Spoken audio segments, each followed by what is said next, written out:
सबसे पहले CA inter का कोर्स करिकुलम फर्स्ट क्लास में अगर आपको थोड़ा क्लियर हो जाए किस तरीके से सीए इंटर में आगे बढ़ना है, I think it becomes easier for you to start your journey for the inter level. पहला पार्ट में I will be discussing 3 things with you. 3 things. Number 1, ये सीए इंटर जो टोटल कोर्स करिकुलम है इसमें क्या क्या है और आपको कितना एक्सटेंड तक प्रिपेयर करना है। नंबर 2, मेरा सब्जेक्ट्स यानी अकाउंटिंग वाले सब्जेक्ट्स कितने हैं, कितना मार्क्स है और किस तरीके से सब्जेक्ट डिवाइडेड है वो समझाऊंगा। और नंबर 3, जो मेरा टॉपिक रहेगा डिस्कशन का आज का अकाउंटिंग स्टैंडर्ड, वो किस लेवल पर आपको एग्जामिनेशन में पूछे जाएंगे और कितना इंपॉर्टेंट है आपके लिए उसको समझना, उस पर मैं सबसे पहले डिस्कशन करना चाहता हूं। ये होने के बाद जब आपको ब्रीफ आइडिया लग जाएगा, I straight away move to the topic of accounting standards. सबसे पहला, सीए इंटर का जो एग्जामिनेशन है आपका, वो टोटल 800 मार्क्स का एग्जामिनेशन है, divided into 8 papers of 100 marks each. Divided into 8 papers of 100 marks each. Board पे सब कुछ लिखा हुआ है, कुछ लिखने का दरकार नहीं है, ये सारा एक बार सुन लो, हमेशा के लिए याद रहेगा। Divided into 8 papers of 100 marks each, और इन 8 पेपर्स को सिस्टमैटिकली 2 ग्रुप में डिवाइडेड किया हुआ है with 4 subjects in each group. तो टोटल 800 मार्क्स है। 800 मार्क्स क्या है? 8 सब्जेक्ट 100 मार्क्स का पेपर, टोटल 800 मार्क्स। इन 8 सब्जेक्ट को 2 ग्रुप में डिवाइड किया है, 4 सब्जेक्ट ग्रुप 1, 4 सब्जेक्ट ग्रुप 2। ये ग्रुप वाइज डिवीजन इसलिए किया है, अगर कोई बच्चा 8 एग्जामिनेशंस का प्रिपरेशन एक बार में नहीं कर पाया तो वो ग्रुप वाइज भी एग्जामिनेशन दे सकता है। अगर वो ग्रुप पूरा क्लियर कर लेता है तो नेक्स्ट टर्म में उसको उस ग्रुप के पेपर्स नहीं देने, फिर बैलेंस 4 पेपर्स देने हैं। ये इंस्टीट्यूट ने आपके लिए किया है ताकि बच्चे को एक बार में 8 पेपर का अगर बोझ नहीं लेना, अगर वो नहीं ले पा रहा है तो वो 4-4 करके भी पेपर दे सकता है। ये कोई कंपल्शन नहीं है कि आपको 8 के 8 पेपर साथ में देने होंगे। फाउंडेशन लेवल पे 4 पेपर थे, चारों पेपर देना होगा, चारों में पास होना होगा, तभी फाउंडेशन क्लियर माना जाएगा। ऐसा नहीं है एक टर्म में 3 दे दिया, नेक्स्ट टर्म में 1 दे दिया। बट इंटर लेवल और फाइनल लेवल में 8-8 पेपर्स है दोनों लेवल पे, 2 ग्रुप है 4-4 पेपर्स के।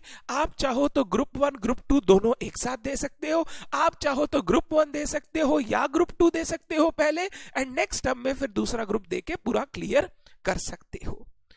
पहले ग्रुप में 4 पेपर्स है, 4 पेपर्स। पहला पेपर मेरा अकाउंटिंग, दूसरा paper law, corporate and other laws का पेपर है जिसको मैं नॉर्मली लॉ बोलता हूं। तीसरा पेपर टैक्सेशन, चौथा paper cost and management accounting. मैं लाइन वाइज नहीं बोल रहा हूं, accounts, law, cost and management accounting, taxation. Taxation paper के 2 पार्ट्स, डायरेक्ट टैक्स यानी इनकम टैक्स, इनडायरेक्ट टैक्स यानी GST, goods and service tax. ये आपका ग्रुप 1 का 4 पेपर हो गया, 400 मार्क्स। ग्रुप 2 में 4 सब्जेक्ट है जिसमें पहला सब्जेक्ट वापस मेरा एडवांस अकाउंटिंग। ऐसा कुछ एडवांस लेवल का यहाँ पे नहीं है, इसका नाम अगर कंपनी अकाउंट देता तो भी चलता, एडवांस अकाउंट्स नाम दिया हुआ है। ये भी 100 मार्क का पेपर है, ग्रुप 2 का पहला पेपर। दूसरा paper auditing and assurance, auditing का पेपर। तीसरा पेपर ईआईएस एसएम, एक थ्योरेटिकल पेपर है, EIS enterprise information system, computer के ऊपर। एसएम स्ट्रैटेजिक मैनेजमेंट, बिजनेस के ऊपर। And last paper financial management and economics. Total 8 paper है आपके 2 ग्रुप में, 100 marks each, 800 mark. Every group contain 4 paper, जिसका 400 मार्क करके आपका ग्रुप का रहेगा। सर पासिंग क्राइटेरिया क्या है? आपको हर पेपर में 40 स्कोर करना है minimum, 40 minimum. And total group में पास होने के लिए आपको 50% स्कोर करना है, यानी 400 में 200 स्कोर करना है टू क्लियर द ग्रुप। अगर आपका कोई पेपर में 50, कोई पेपर में 40, कोई पेपर में 70, कोई पेपर में 50 वापस, ऐसा भी आता है तो भी चलेगा। हर पेपर में 40 से नीचे नहीं होना चाहिए, टोटल ग्रुप का 50% और अबव होना चाहिए। सेम दोनों ग्रुप में ही है। आप जैसे ही दोनों ग्रुप का एग्जाम देखो, दोनों ग्रुप में मैंने बोला दोनों दे दो या इंडिविजुअल दे दो चलेगा। जैसे ही आप कोई भी ग्रुप या दोनों ग्रुप पास कर लेते हो, नेक्स्ट लेवल है आपको आर्टिकलशिप ज्वाइन करना है। आर्टिकलशिप का 2.5 ईयर कंप्लीट होने के बाद सीए फाइनल का आपका एग्जामिनेशन आता है। तो अब आगे की जो जर्नी आपकी चालू हो रही है, यहां पे सबसे पहला सीए इंटर का एग्जाम, क्लियर बोथ ग्रुप्स और any of the group, start your articleship, articleship करने के बाद सीए फाइनल का एग्जाम, सीए फाइनल के एग्जाम के बाद आर्टिकलशिप कुछ दिन और चलती है क्योंकि 3 साल का टेन्योर है, and thereafter CA final clear करते ही आप एक चार्टर्ड अकाउंटेंट बन जाओगे। फाउंडेशन लेवल इंटर लेवल में फर्क जो है ना, वो बहुत बहुत बहुत लेवल का है। फाउंडेशन लेवल पे जो भी चीजें थी ऑलरेडी आपने कहीं ना कहीं पढ़ रखी थी बचपन में। अकाउंट्स और मैथ्स वाला पेपर, इकोनॉमिक्स वाला पेपर ऑलरेडी 11-12 में बहुत बच्चों का किया हुआ रहता है। बट इंटर लेवल में जो भी ज्ञान आने वाला है ये पूरा न्यू है सारे बच्चों के लिए। ये सारे जो सब्जेक्ट्स है ये आपने कभी भी, जो चैप्टर्स आएंगे, जो टॉपिक्स आएंगे, वो आपने पहले कभी भी नहीं कर रखे हैं। तो सबसे पहला जो डिफिकल्टी आता है वो ये है, ये नया चीज है, नया सीखना है, नया पढ़ना है, पहले कुछ किया हुआ नहीं है। दूसरा, ये जो सब्जेक्ट का साइज है, पेपर पैटर्न है, ये इतना डायनामिक है, इतना वास्ट कवरेज है कि आपको ना सिर्फ पढ़ाई करने से, क्लास करने से नहीं होगा, क्लास करने के साथ साथ प्रैक्टिस पे और कवरेज पर भी बहुत ध्यान देना होगा। फाउंडेशन लेवल में मैक्सिमम बच्चे, बहुत बच्चे ऐसे होते हैं, क्लास कर ली, कंटेंट समझ लिया, बचपन रिवाइज हो गया, एग्जाम देने चले जाते हैं एंड बहुत बार पास भी हो जाते हैं। बट इंटर लेवल में ऐसा नहीं है। अगर आप सिर्फ क्लास करके एग्जाम देने बैठोगे आप कतई पास नहीं होगे। पास होने के लिए self study and huge coverage, huge practice required रहेगा। तो ये सबसे पहले आपका टोटल 800 मार्क्स, जहां पर ग्रुप 1 ग्रुप 2 400 मार्क्स ईच, और ये 8 सब्जेक्ट्स आपको कवर करने हैं। अकाउंट्स वाला सब्जेक्ट, एडवांस अकाउंट्स वाला सब्जेक्ट, मेरा दायरा है 100 100 200 मार्क्स, 800 में 200 मार्क्स, यानी 25% पूरे सिलेबस का, पूरे सीए इंटर का 25% मेरे ऊपर दारोमदार रहेगा। नवनीत सर कॉस्टिंग वाला पेपर ग्रुप 1, एफएम इको वाला पेपर ग्रुप 2, वो 200 मार्क्स कवर करेंगे। तो टोटल 400 मार्क्स हम लोग कवर करेंगे चारों practical papers, accounts, advance accounts, cost and FM eco, ये 4 पेपर्स हम लोग कवर करेंगे। बाद बाकी जो सारे सब्जेक्ट्स हैं उनमें टैक्सेशन वाला सब्जेक्ट प्रैक्टिकल है, corporate other laws, auditing assurance, EIS-SM, ये 3 जो पेपर है ये थ्योरेटिकल पेपर है। सर इन पेपर में जो पेपर आता है, क्या पेपर में सिर्फ सब्जेक्टिव क्वेश्चंस रहता है कि कुछ ऑब्जेक्टिव्स भी रहते हैं? इंस्टीट्यूट ने 2 टर्म पहले से मल्टीपल चॉइस क्वेश्चन इंट्रोड्यूस किया है, और मल्टीपल चॉइस क्वेश्चन इंट्रोड्यूस किया है at inter level in 4 papers, 4 paper में। इस पेपर में, कॉर्पोरेट एंड अदर लॉ के पेपर में 30 मार्क्स का मल्टीपल चॉइस क्वेश्चंस है। टैक्सेशन के पेपर में 30 मार्क्स का मल्टीपल चॉइस क्वेश्चन है। 30 मार्क्स में DT, IDT, direct tax, indirect tax, दोनों का 30 60 नहीं, दोनों का मिला के 30 मार्क्स। ऑडिटिंग अश्योरेंस और EIS-SM के पेपर में 30 मार्क का मल्टीपल चॉइस क्वेश्चन। यानी जो आपका 3 थ्योरेटिकल पेपर है और टैक्सेशन का पेपर है, इसमें 30 मार्क के मल्टीपल चॉइस क्वेश्चन दिए जाएंगे। मल्टीपल चॉइस क्वेश्चन मतलब KBC क्वेश्चन दिया रहेगा, 4 ऑप्शन होंगे, आपको करेक्ट ऑप्शन चूज करना है। सर फिर तो क्या डिफिकल्ट है? सर ये तो हो ही जाएगा। आंसर इज इतना सिंपल भी नहीं है। जो आपका लॉ का पेपर है, ऑडिट का पेपर है, टैक्स का पेपर है, इनमें जो मल्टीपल चॉइस क्वेश्चन आएंगे वो केस स्टडी बेस्ड क्वेश्चंस रहेंगे। ऐसा नहीं रहेगा बताओ ये चीज कौन से सेक्शन में लिखी है, बताओ अगर ये हुआ तो क्या होगा, ऐसा नहीं। केस स्टडी बेस्ड क्वेश्चन, आपको एक सिनेरियो दिया जाएगा, केस दिया जाएगा, और उसके ऊपर बेस्ड आपको मल्टीपल चॉइस क्वेश्चंस आंसर करने होंगे। And trust me, they are not at all easy. You'll have to practice them. Without practice, if you are going to exam, they will not be at all easy for you. It will be taking a lot of time, especially in the paper of taxation. जब multiple choice question देता है, वो जो 5 mark का question आना चाहिए था उसको कन्वर्ट कर देता है 2 मार्क में, और मल्टीपल चॉइस क्वेश्चन बोल के आपको दे देता है. It takes a lot of time and patience to answer those questions. But 4 paper में आपके 30 मार्क्स के मल्टीपल चॉइस क्वेश्चंस है. अदर देन दोज, जो 70 मार्क्स उन पेपर का और 100 marks of the remaining 4 practical papers, ये पूरा का पूरा सब्जेक्टिव है. सब्जेक्टिव में प्रैक्टिकल भी आता है, थ्योरेटिकल भी आता है, दोनों टाइप का चीज रहता है. But objective question, multiple choice question, ये उन पेपर्स में नहीं दिखेगा आपको. पहले 100 का 100 मार्क्स पूरा मतलब सब्जेक्टिव रहता था. 2 टर्म पहले से ये 30 मार्क्स का मल्टीपल चॉइस क्वेश्चन दिया है इंस्टीट्यूट ने for the betterment of student and also for increasing the coverage of the student. बच्चों को बोला गया सब कुछ पढ़ के आओ, एक एक लाइन आपको समझ में आना चाहिए, तभी आप आंसर कर पाओगे, अदरवाइज आप आंसर नहीं कर पाओगे। सबसे पहला बात, सीए इंटर आपका करिकुलम क्या रहने वाला है, मैंने ब्रीफ डिस्कस करने की कोशिश की। अब मेरा 2 पेपर है, मेरा 2 पेपर कौन सा है, पहला पेपर अकाउंटिंग, दूसरा पेपर एडवांस अकाउंटिंग। अब मैं आ जाता हूं अकाउंटिंग के पेपर पे। पॉइंट नंबर 2, अकाउंटिंग का पेपर। अकाउंटिंग का पेपर 2, एक ग्रुप 1 में एक ग्रुप 2 में। 100 मार्क के पेपर है, 2 पेपर है, टोटल 200 मार्क्स अकाउंटिंग में है। जब आप पेपर देखोगे, paper question paper exam paper, ये पेपर आपको दिया जाता है 120 मार्क का, जिसमें 20 मार्क का एक चॉइस रहता है और 100 मार्क आपको आंसर करना पड़ता है। दोनों ही अकाउंट्स जो है, दोनों ही अकाउंट्स के सिलेबस 2 पार्ट में डिवाइडेड है। एक पार्ट हो गया आपका चैप्टर्स, जिसको आप प्रैक्टिकल पोर्शन बोलते हैं, मैक्सिमम बच्चे जिनको प्रैक्टिकल पोर्शन बोलते हैं, चैप्टर्स वाला। चैप्टर्स का एग्जांपल अगर दूं, single entry system, insurance claim, investment accounting, ये सारे, departmental accounting, branch accounting, cash flow statement, ये सारे चैप्टर्स हो गए। दूसरा पार्ट होता है इसी सिलेबस में अकाउंटिंग स्टैंडर्ड का। दोनों ही ग्रुप के अकाउंट्स में आपको ये बाइफर्केशन दिखाई देगा, चैप्टर्स का, अकाउंटिंग स्टैंडर्ड्स का। अगर तुम मेरे से वेटेज वाइज पूछो, वेटेज वाइज मैं वेटेज 120 मार्क्स में बता रहा हूं।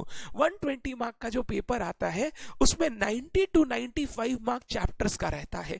90 to 95 मार्क के जो क्वेश्चन रहते हैं वो चैप्टर्स पोर्शन से रहते हैं। 25 to 30 मार्क जो रहता है वो अकाउंटिंग स्टैंडर्ड पोर्शन से रहता है।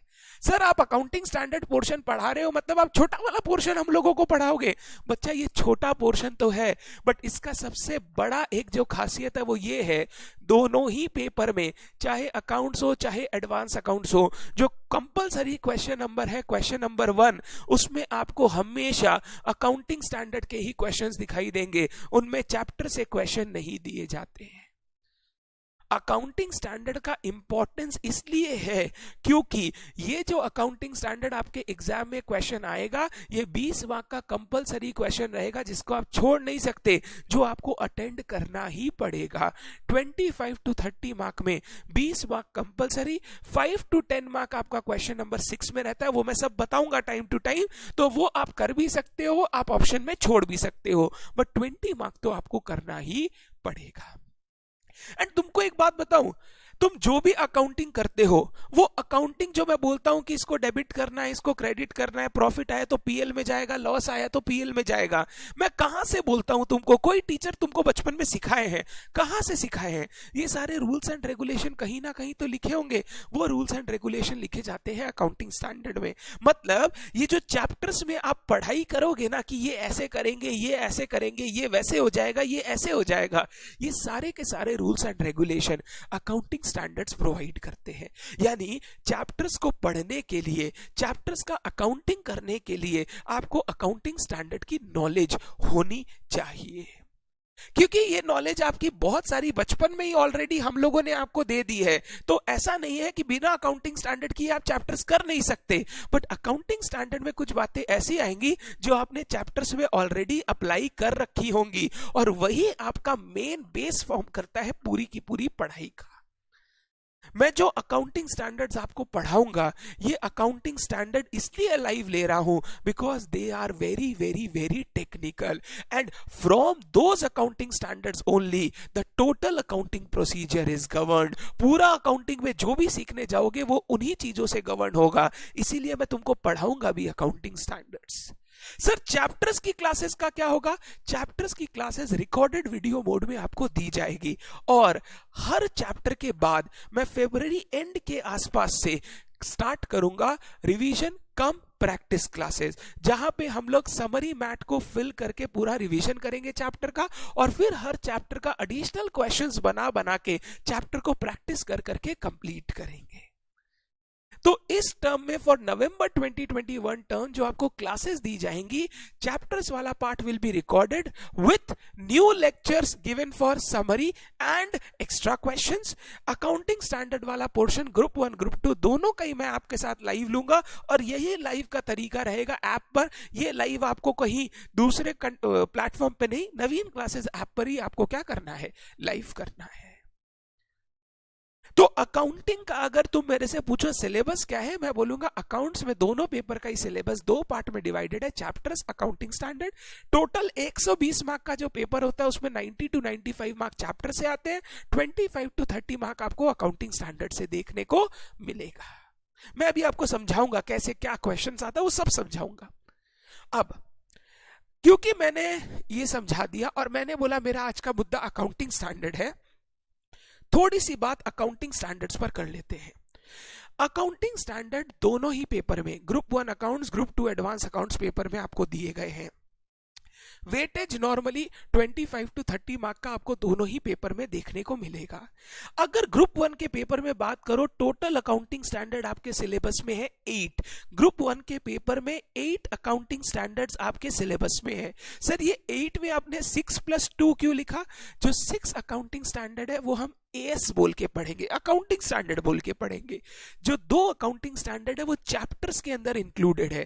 चैप्टर्स के अंदर इंक्लूडेड का मतलब एक चैप्टर है अकाउंटिंग फॉर इन्वेस्टमेंट। अब अकाउंटिंग फॉर इन्वेस्टमेंट पूरा का पूरा AS 13 से गवर्नड है, इन्वेस्टमेंट्स अकाउंटिंग का। तो अगर AS 13 से गवर्नड है तो जब मैं वो चैप्टर पढ़ाऊंगा ना, मैं उसके अंदर ही आपको अकाउंटिंग स्टैंडर्ड पढ़ा दूंगा, अलग से AS पढ़ने की जरूरत नहीं। एक चैप्टर है कैश फ्लो स्टेटमेंट जो गवर्न होता है अकाउंटिंग स्टैंडर्ड 3 से, मैं वो accounting standard 3 cash flow statement के चैप्टर्स में ही पढ़ाऊंगा, अलग से उसको पढ़ने की जरूरत नहीं है। मतलब अगर तुम मेरे से पूछो कोर AS कितना पढ़ना है, 6 AS पढ़ना है, बट टोटल AS है कितने? 8 अकाउंटिंग स्टैंडर्ड्स है ग्रुप 1 के पेपर में, और ये आपको एग्जाम में 20 to 25 मार्क का देखने को मिलेगा। ग्रुप 2 के पेपर में 12+2 कितना हो गया रे? 14 अकाउंटिंग स्टैंडर्ड्स है। वही 12 अकाउंटिंग स्टैंडर्ड कोर AS जो मैं आपको पढ़ाऊंगा लाइव, और 2 अकाउंटिंग स्टैंडर्ड चैप्टर से रिलेटेड है। Accounting standard 14 amalgamation, accounting standard 21 consolidated financial statement, ये दोनों चैप्टर के अंदर पढ़ेंगे, और 12 अकाउंटिंग स्टैंडर्ड अलग से पढ़ेंगे लाइव क्लासेस में, और ये टोटल एग्जाम में आपको 25 to 35 मार्क तक का दिख सकता है। सर ऐसा इम्बैलेंस क्यों है? यहां पर 8 वहां पर 14, या यहां पर 6 वहां पर 12? एक्चुअली क्या था ना, 2 टर्म पहले मतलब मई 19 तक ये बैलेंस था। ग्रुप 1 के पेपर में और भी अकाउंटिंग स्टैंडर्ड थे, AS 4 था, AS 5 था, AS 17 था, AS 22 था। इनको क्या किया इंस्टीट्यूट ने? 17 22 था, इनको इंस्टीट्यूट ने पटक दिया ग्रुप 2 में। यानी कुछ ग्रुप 1 के अकाउंटिंग स्टैंडर्ड 2 टर्म पहले ग्रुप 2 में शिफ्ट कर दिए गए। ग्रुप 2 में नंबर ऑफ चैप्टर्स कम है, अकाउंटिंग स्टैंडर्ड ज्यादा है। ग्रुप 1 में नंबर ऑफ चैप्टर्स ज्यादा है, अकाउंटिंग स्टैंडर्ड कम है। बट वेटेज तुम जब एग्जाम में देखोगे ना, 20 to 25 इधर आएगा, 25 to 35 इधर आएगा। मतलब वेटेज में ज्यादा फर्क नहीं है, but coverage accounting standard wise group 2 की बड़ी है, ग्रुप 1 की छोटी है। बट जो ग्रुप 1 के अकाउंटिंग स्टैंडर्ड्स है ना, वो बेसिक अकाउंटिंग स्टैंडर्ड्स है, उनको पढ़े बिना समझे बिना ग्रुप 2 के अकाउंटिंग स्टैंडर्ड में जाना थोड़ा टेक्निकल हो जाता है। ये टोटल अकाउंटिंग स्टैंडर्ड्स का सिलेबस है जो मेरे को ग्रुप 1 और ग्रुप 2 में कवर करना है। ग्रुप 1 में अकाउंटिंग स्टैंडर्ड पढ़ाने के लिए मेरे को ऑलमोस्ट 18 क्लासेस के आसपास लगेगा, 17 to 18 क्लासेस। ग्रुप 2 में पढ़ाने के लिए मेरे को ऑलमोस्ट 25 to 27 क्लासेस लगेगा। ये अकाउंटिंग स्टैंडर्ड जो मैं लाइव पढ़ाऊंगा, मैं उसकी बात कर रहा हूं। ये टोटल हमारा अकाउंटिंग स्टैंडर्ड सेक्शन का बाइफरकेशन है जो हम लोगों को पढ़ना है। बट मैं ऐसा नहीं करूंगा कि अकाउंटिंग स्टैंडर्ड डायरेक्ट शुरू कर दिया, चलो AS 1 पढ़ना शुरू करते हैं। आज की क्लास और next class will be devoted to basics of accounting standard. Accounting standard क्या है, अकाउंटिंग स्टैंडर्ड में क्या बातें की गई, क्यों अकाउंटिंग स्टैंडर्ड लाए गए, किनको अकाउंटिंग स्टैंडर्ड फॉलो करना है, कौन अकाउंटिंग स्टैंडर्ड बनाता है, क्या अकाउंटिंग स्टैंडर्ड है, क्या इंड AS है। ये सारी बात अभी मैं 2 क्लासेस में करूंगा ताकि एक बेसिक बैकग्राउंड क्लियर हो जाए। फिर जब भी मैं कोई AS में जाऊंगा ना, you will always feel good कि हाँ सर, आपने जो वहां बोला था वो हम यहां रिलेट कर पा रहे हैं। पहले बताइए क्या आपको तीनों चीज समझ में आया? सीए इंटर का फुल सिलेबस, फिर अकाउंट्स का सिलेबस मोटा मोटा चैप्टर्स और एएस। मैं ये एकदम डीपली डिस्कस इसलिए नहीं कर रहा हूं, ऑलरेडी सब कुछ किया हुआ है, बेसिक्स क्लासेस में मैंने ऑलरेडी कर रखा है सब कुछ। अकाउंटिंग स्टैंडर्ड्स 2 पार्ट में, ग्रुप 1 में टोटल 8, ग्रुप 2 में टोटल 14। ये हम लोगों को लाइव पढ़ने का है। और सबसे ज्यादा जो बच्चे को दिक्कत होता है, तुम अपने पूर्वजों से पूछ लो, पूर्वज मतलब तुम्हारे भैया, तुम्हारे चाचा, कोई भी जो लास्ट 2, 4, 5 साल में, 10 साल में एग्जाम दिया है, वो यही बोलेगा यार अकाउंट्स में सब कुछ ठीक है, सब कुछ अच्छे से आता है, बट अकाउंटिंग स्टैंडर्ड वाले पोर्शन में बहुत प्रॉब्लम होता है, बहुत रटना है, बहुत लर्न करना है, ये वो हैन तैन बहुत बातें बोली होंगी उन्होंने, जो सारे मिथ्स है, जो मैं सारे आपके टाइम टू टाइम सब क्लियर करता जाऊंगा। ये वो पोर्शन है जहां पे बच्चों को सबसे ज्यादा दिक्कत होती है, और यही पोर्शन को इजी बनाने के लिए हम लोग आज से पढ़ाई स्टार्ट करेंगे। क्या सारे बच्चों को मेरा यहां तक बात बिल्कुल क्लियर है? कुछ नहीं लिखना है आपको, कुछ नहीं, ये सारा मेरा जगह जगह पर लिखा हुआ है, बुक्स मटेरियल जो भी आपको दिए जाएंगे हर चीज लिखा हुआ है, आपको सिर्फ समझना है मैं क्या आपके साथ कम्युनिकेट करना चाहता हूं। कोई भी पूछे अकाउंट्स का सिलेबस क्या है, chapters accounting standard 90 to 95, 25 to 30। बोलेगा यार 100 मार्क का पेपर है, तुम तो इतना मार्क कैसे बोल रहा है? 120 मार्क का पेपर आता है, एक चॉइस रहता है। अकाउंटिंग स्टैंडर्ड 20 मार्क हमेशा कंपलसरी। ग्रुप 1 में अकाउंटिंग स्टैंडर्ड 6+2, ग्रुप 2 में अकाउंटिंग स्टैंडर्ड 12+2, 20 से 25 मार्क, 25 से 30-35 मार्क, ये आपका मार्क्स बाइफर्केशन रहेगा। सारे बच्चों को क्लियर है क्या? एक बार सारे बच्चे चैट बॉक्स में लिख दो यस सर क्लियर है, तो फिर मैं अपनी पढ़ाई की बात शुरू करूंगा। पहला काम था थोड़ा मोटिवेट करना, डेडिकेशन के बारे में समझाना। दूसरा काम था सीए इंटर वाले सिलेबस से थोड़ा सा तुमको अवगत कराना। अब मैं बिल्कुल भी इस चीज पे टाइम वेस्ट नहीं करूंगा, मैं स्ट्रेट ऑन मूव करूंगा मेरे टॉपिक में। क्या सबको क्लियर है?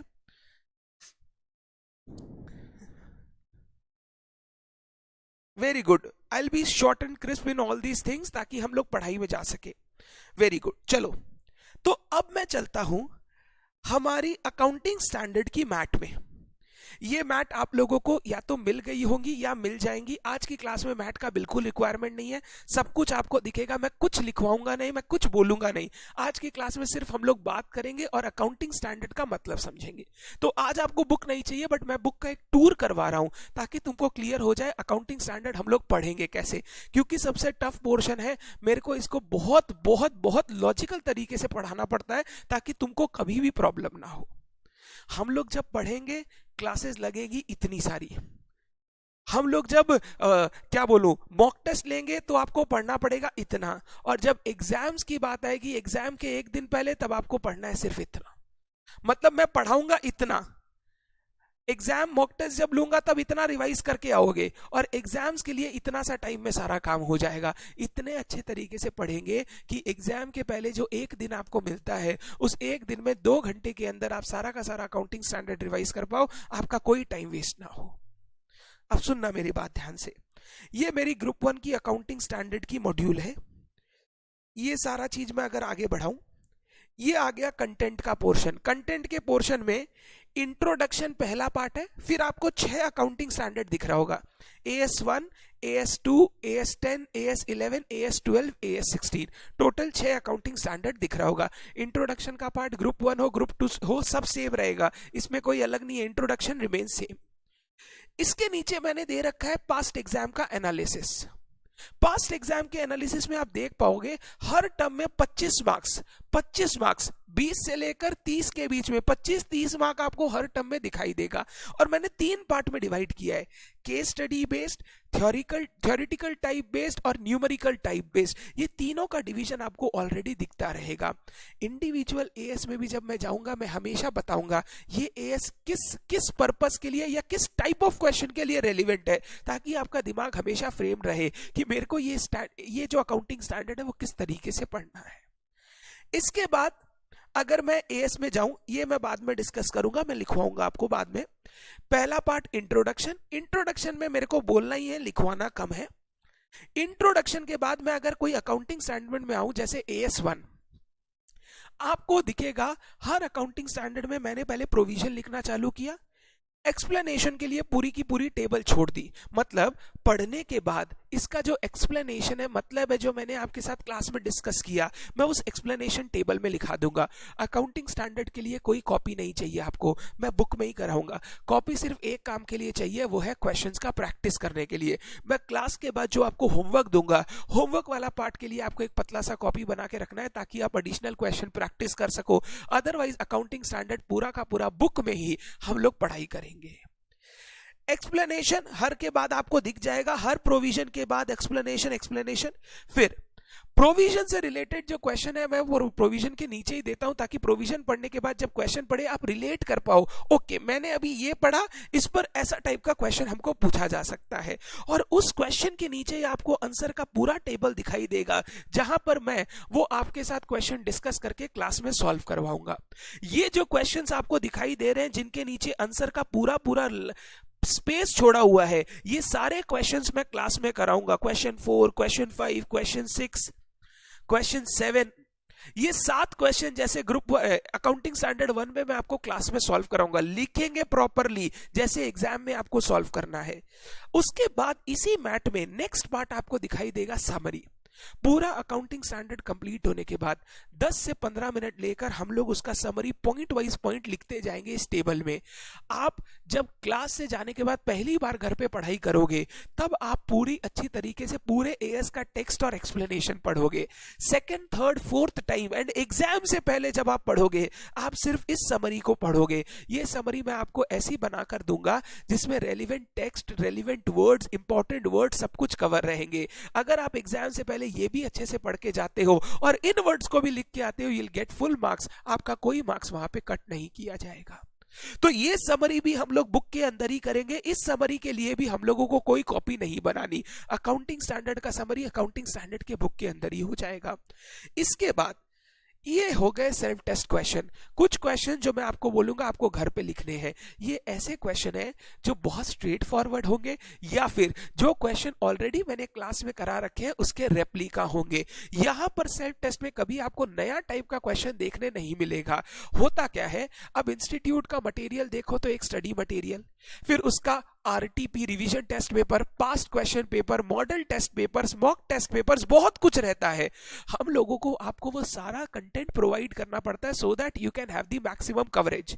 मैं क्या करता हूं, क्लास में हर टाइप का 1 से 2 सम आपको ऑलरेडी करवा देता हूं और उसी से रिलेटेड जो और रेप्लिकेटेड सम्स है जो टाइम टू टाइम एग्जाम्स में बार बार आ रहे हैं उनको मैं सेल्फ टेस्ट में दे दिया ताकि आप घर बैठ के जब प्रैक्टिस करें आप खुद समझ पाए कि लिखना कैसे है आंसर। उन सबके आंसर ऑलरेडी आपको ऊपर दिखाई देंगे। मैंने क्लास में ऑलरेडी वैसे क्वेश्चंस करा रखे हैं, बट ये इसलिए क्वेश्चन देता हूं ताकि आप भी रिटन प्रैक्टिस करो।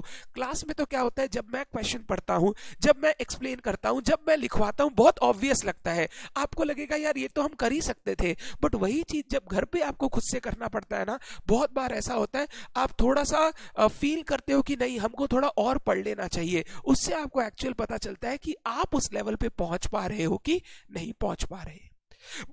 बट ये सेल्फ टेस्ट क्वेश्चन जितने भी रहेंगे ना, ये सारे के सारे मेरे जो क्लास में कराए हुए क्वेश्चंस है उनका रेप्लिका ही रहेगा। आपको अलग क्वेश्चंस यहां पर दिखाई नहीं देंगे। तो ये अकाउंटिंग स्टैंडर्ड की जो बुक है ना, इस तरीके से बनाई गई है ताकि अंडरस्टैंडिंग, लर्निंग, प्रैक्टिस, समरी सारा एक ही जगह हो जाए, आपको अलग अलग जगह सब कुछ करना ना पड़े। एंड ट्रस्ट मी, मेरे को जब तुम पढ़ाते हुए देखोगे ना, आप देखोगे सर अकाउंटिंग स्टैंडर्ड की क्लास में आपका एक अलग एनर्जी लेवल रहता है। आप जब समझाते हो आप इतना कुछ समझा देते हो कि हम लोगों को भी लगता है कि हम लोग को बहुत कुछ सीखना है। जबकि चैप्टर्स में सर हम लोगों को लगता है अंडरस्टैंडिंग फटाफट हो गया, क्वेश्चंस बनाते जाओ खाली। वही है, अकाउंटिंग स्टैंडर्ड जितना स्ट्रांग रहेगा, जितना इन डेप्थ रहेगा, चैप्टर्स उतने इजी लगेंगे। अकाउंटिंग स्टैंडर्ड जितना तुम्हारा कमजोर रहेगा, चैप्टर्स में तुमको उतना ज्यादा टाइम देना होगा, क्योंकि तुम्हारा नींव अगर क्लियर नहीं है तो बिल्डिंग बनाने में और बिल्डिंग का जो स्ट्रेंथ है उसमें हमेशा प्रॉब्लम होगा। तो मैं भी जब अकाउंटिंग स्टैंडर्ड पढ़ाता हूं इसी फोकस से पढ़ाता हूं। It is not a theoretical part, it is something जो आपको पूरे अकाउंट्स के सिलेबस में हेल्प करेगा। एंड एक मजे की बात बताऊं, इंटर लेवल के सिलेबस में तो ये चैप्टर एएस दिख रहा है, फाइनल लेवल का सिर्फ सिलेबस क्या है पता है, अकाउंटिंग स्टैंडर्ड्स। अभी इंडिया में दो सेट ऑफ अकाउंटिंग स्टैंडर्ड चल रहे हैं, एक नॉर्मल अकाउंटिंग स्टैंडर्ड, एक इंड एएस। फाइनल लेवल पूरा का पूरा सिलेबस सिर्फ इंड एएस है, वहां पर कोई चैप्टर्स एएस का बाइफर्केशन नहीं है, वहां पे सिर्फ अकाउंटिंग स्टैंडर्ड्स है और कुछ नहीं है। एग्जाम में जो नया पैटर्न में एग्जाम में क्वेश्चन आ रहे हैं, सारे के सारे क्वेश्चन केस बेस्ड क्वेश्चन है और सारे के सारे क्वेश्चन अकाउंटिंग स्टैंडर्ड से, वही आपका पूरा सिलेबस है। जितना इंटर लेवल पे तोड़ अकाउंटिंग स्टैंडर्ड कॉन्सेप्ट रखोगे ना, फाइनल लेवल तुमको लगेगा सर आपने ऑलरेडी सब सिखा दिया था इंटर लेवल में, फाइनल लेवल हम लोगों को बहुत सिंपल लग रहा है। और मैं समझाऊंगा किस तरीके से इंटर लेवल और फाइनल लेवल के अकाउंटिंग स्टैंडर्ड कनेक्टेड है, और इंटर लेवल में मेहनत करने के बाद फाइनल का लेवल का मेहनत कितना कम हो जाएगा अकाउंट्स के पेपर में, वो आपको मैं समझाऊंगा जब मैं इंट्रोडक्शन आपको दूंगा। तो सबसे पहला बात, अकाउंटिंग स्टैंडर्ड के लिए no separate copies required. Accounting standard का सारा पढ़ाई आपको अकाउंटिंग स्टैंडर्ड की बुक में ही करना है। कॉपी सिर्फ एक काम के लिए रिक्वायर्ड है, जो सेल्फ टेस्ट क्वेश्चन है वो जब आप सेल्फ रिटन प्रैक्टिस करोगे तब आपको उसके लिए कॉपी बनानी है, और शिद्दत से कॉपी बनानी है। ऐसा नहीं है कि आप मिक्स मैच करके उल्टा पुल्टा करके क्वेश्चन कर रहे हो, शिद्दत से अच्छे से कॉपी बनानी है। एक पतली सी कॉपी बना लोगे ना तो ग्रुप 1 का आराम से उसमें काम हो जाएगा।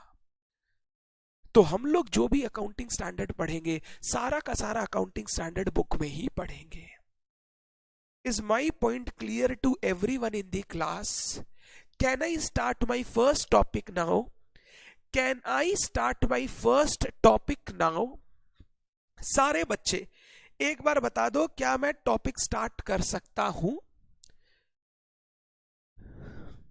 फर्स्ट क्लास में थोड़ा सा ये सब तुम लोगों को बताना पड़ता है, अदरवाइज तुम लोग आगे किस तरीके से प्रोसीड करना है वो समझ नहीं पाता।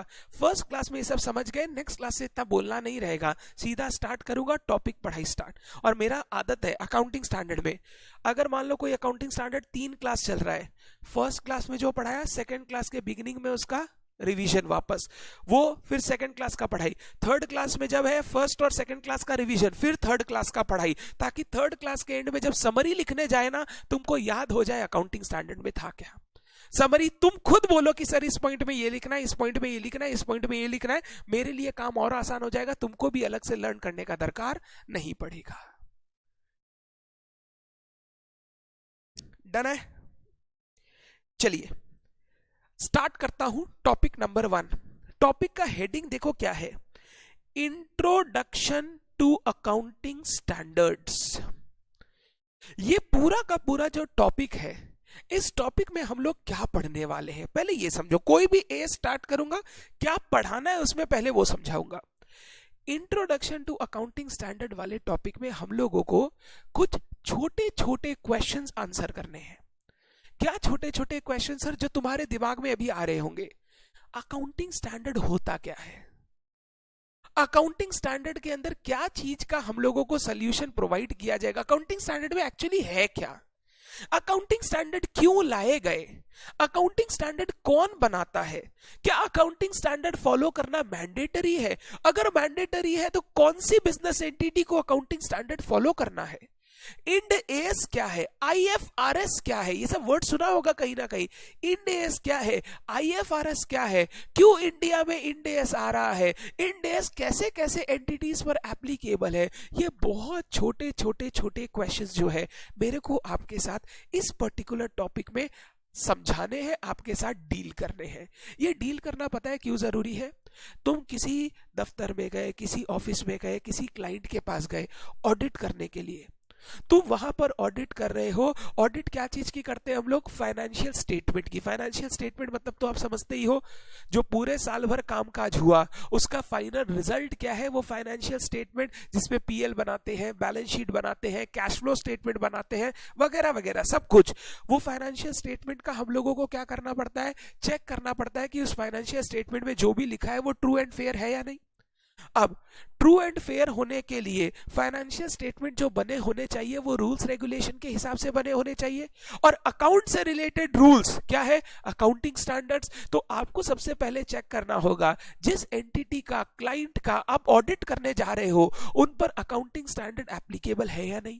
एप्लीकेबल है तो कौन से अकाउंटिंग स्टैंडर्ड्स एप्लीकेबल है, क्या उन एंटिटीज को कोई अकाउंटिंग स्टैंडर्ड में एग्जेम्पशन है या नहीं, क्या उन एंटिटीज को अकाउंटिंग स्टैंडर्ड सारे फॉलो करने हैं, उन एंटिटीज को अकाउंटिंग स्टैंडर्ड फॉलो करते समय क्या क्या ध्यान रखना है, फिर आप ये चेक करोगे ना कि फॉलो हुआ या नहीं। तो पहला काम आपका रहेगा ऑडिटिंग करते समय फाइनेंशियल स्टेटमेंट जो बने हैं वो क्या रूल्स एंड रेगुलेशन के हिसाब से बनाए गए हैं कि नहीं, और rules and regulation related to financial statement में पहला पार्ट आपने अकाउंटिंग स्टैंडर्ड फॉलो किया है कि नहीं। तो आपको ये तो समझना पड़ेगा ना अकाउंटिंग स्टैंडर्ड क्या है, कितने अकाउंटिंग स्टैंडर्ड है, किन किन एंटिटीज को फॉलो करना है, कौन सा अकाउंटिंग स्टैंडर्ड फॉलो करना है, ये आपको मैं सबसे पहले इस टॉपिक में समझाने वाला हूं। मतलब अकाउंटिंग स्टैंडर्ड का एक एक तरीके से अकाउंटिंग स्टैंडर्ड एक्चुअल में है क्या, वो तुमको समझाने जा रहा हूं मैं इस टॉपिक में। टॉपिक बड़ा ही सिंपल है। तुम्हारा सबसे पहला क्वेश्चन टॉपिक पढ़ने के बाद ये आएगा, क्या सर जो आपने इतना सारा पढ़ाया मेरे को लर्न करना पड़ेगा? Answer is no. Accounting standard में कुछ लर्न नहीं करना, कुछ एक आध लाइंस होंगी हर अकाउंटिंग स्टैंडर्ड में जो मैं बोलूंगा आपको याद होनी चाहिए। अदरवाइज अकाउंटिंग स्टैंडर्ड को समझते चलना है और समझ के इंपॉर्टेंट वर्ड्स पर आपको ध्यान रखना है। तो मैं जो भी इस अकाउंटिंग स्टैंडर्ड में पढ़ाने वाला हूं, आपको लर्न कुछ नहीं करना, बस आपको पता होना चाहिए कि ये होता है। क्या सर एग्जाम में यहां से क्वेश्चन आते हैं? बिल्कुल आते हैं। यहां से एग्जाम में जब क्वेश्चन आते हैं ना, थ्योरेटिकल टाइप के क्वेश्चन आते हैं, वहां पर आपको पॉइंट बेस्ड आंसर लिखना पड़ता है। तो बस आपको उसकी नॉलेज होने से आप एग्जाम में इजीली लिख पाएंगे। तो सबसे पहला बात, अगर कोई मेरे से पूछे सर क्या इस पार्ट से एग्जाम के क्वेश्चन आएगा, क्योंकि बच्चा पढ़ता उसी चीज को है जो उसके लिए एग्जाम रेलिवेंट है। अगर कोई चीज मैं पढ़ाते जा रहा हूं और लास्ट में जाके बोलूं एग्जाम में नहीं आएगा, बच्चा मेरे को गाली देने लगता है, बोला फिर इतना टाइम वेस्ट क्यों किए। मैं बोल रहा हूं ये एग्जाम के लिए भी रेलिवेंट है, एग्जाम में भी आएगा थ्योरेटिकल क्वेश्चन, बट ये लर्न नहीं करना, ये सिर्फ समझना है क्या होता है। अब मैं तुमको अकाउंटिंग स्टैंडर्ड वर्ड के बारे में समझाना शुरू करता हूं। सबसे पहला, मेरे को कोई भी बच्चा क्लास में, कोई भी बच्चा इस वर्ड का मतलब समझा सकता है क्या? मैं अभी अकाउंटिंग स्टैंडर्ड की बात कर ही नहीं रहा हूं, मैं सिर्फ एक वर्ड की बात कर रहा हूं जिसको मैं बोल रहा हूं standards. Any student in the class, क्या आप मेरे को बता सकते हो स्टैंडर्ड किसको बोलते हैं हम लोग? What do you mean by the word standard? Your what is the meaning of the word standard? आप ये वर्ड बहुत यूज करते हो, स्टैंडर्ड वर्ड। मेरा ऐसा स्टैंडर्ड है, आपका ऐसा स्टैंडर्ड है, उसका ऐसा स्टैंडर्ड है, भाई उसका स्टैंडर्ड देख, ये वर्ड आप बहुत जगह यूज करते हो। What do you mean by the term standard? Anyone in the class, chat box में लिखेंगे आप। और क्लास तभी मजा आएगा when you are taking participation. If you are participating you will always enjoy, आपको पता भी नहीं चलेगा कब 2 घंटा 2.5 घंटा बीतेगा। If you are not participating, आपको हमेशा लगेगा कि सर जो भी बोल रहे हैं मेरे लिए रेलिवेंट नहीं है। Please participate. Standard, okay. Hrithik बोल रहा है level, Nishtha benchmark, Ishu level, Saloni specified level, okay, Kritika level, Kinjal parameters, okay. आपने वर्ड सही चुने हैं, level, parameter, benchmark, good. Level of measure, specified level. कोई भी बच्चा गूगल ना करे, हाँ प्लीज गूगल नहीं करेंगे जब मैं कोई क्वेश्चन पूछूंगा। घर पे बैठे हैं ना, सामने बैठते हो तो हिम्मत नहीं होती है, घर पे बैठ के तुम कुछ भी कर सकते हो, गूगल मत करना, तभी मजा आएगा, ठीक है। और जो भी गूगल करना होगा मैं खुद कर लूंगा, मैं आईपैड में आपको खोल के दिखा दूंगा, देखो ऐसा दिखता है सब कुछ। मैं जब अकाउंटिंग स्टैंडर्ड पढ़ाऊंगा मैं तुमको कंपनीज के फाइनेंशियल स्टेटमेंट्स दिखाऊंगा और दिखाऊंगा देख कैसे लिखा हुआ रहता है कंपनी के फाइनेंशियल स्टेटमेंट में, क्या इसका इंपॉर्टेंस है, कैसे पढ़ना है, कैसे समझना है, सब पढ़ाऊंगा। गुड। बच्चों ने कुछ वर्ड्स बोले, level, benchmark, level, benchmark, measure, ये सारे वर्ड्स बच्चों ने बोले। स्टैंडर्ड वर्ड का मतलब यही होता है जो आपने बोला। सर स्टैंडर्ड वर्ड का मतलब एक बेंचमार्क, एक मेजर, एक लेवल जो कंपैरेटिव एनालिसिस में काम आता है। अगर आप कोई चीज को कंपेयर कर रहे हो, उस कंपेयर करने के लिए जो आपको लेवल, बेंचमार्क, मेजर चाहिए, उसके लिए जो लेवल काम आता है उसको हम लोग सर एक स्टैंडर्ड बोलते हैं। अब अकाउंटिंग स्टैंडर्ड क्या है? अकाउंटिंग के लिए बनाए गए पैरामीटर्स। अकाउंटिंग के लिए बनाए गए रूल्स एंड रेगुलेशन। मैं पता है अकाउंटिंग स्टैंडर्ड को कैसे डिफाइन करता हूं। अकाउंटिंग स्टैंडर्ड को डिफाइन करने के लिए मैं एक लाइन बोलता हूं, स्टैंडर्डाइज्ड सॉल्यूशन। क्या बोला मैंने? Standardised solution to your accounting problems is accounting standards. वापस रिपीट कर रहा हूं, standardised solution to your accounting problem is known as accounting standards. होता क्या था, ध्यान से मेरी बात सुनना। बिजनेस में एक इवेंट हुआ।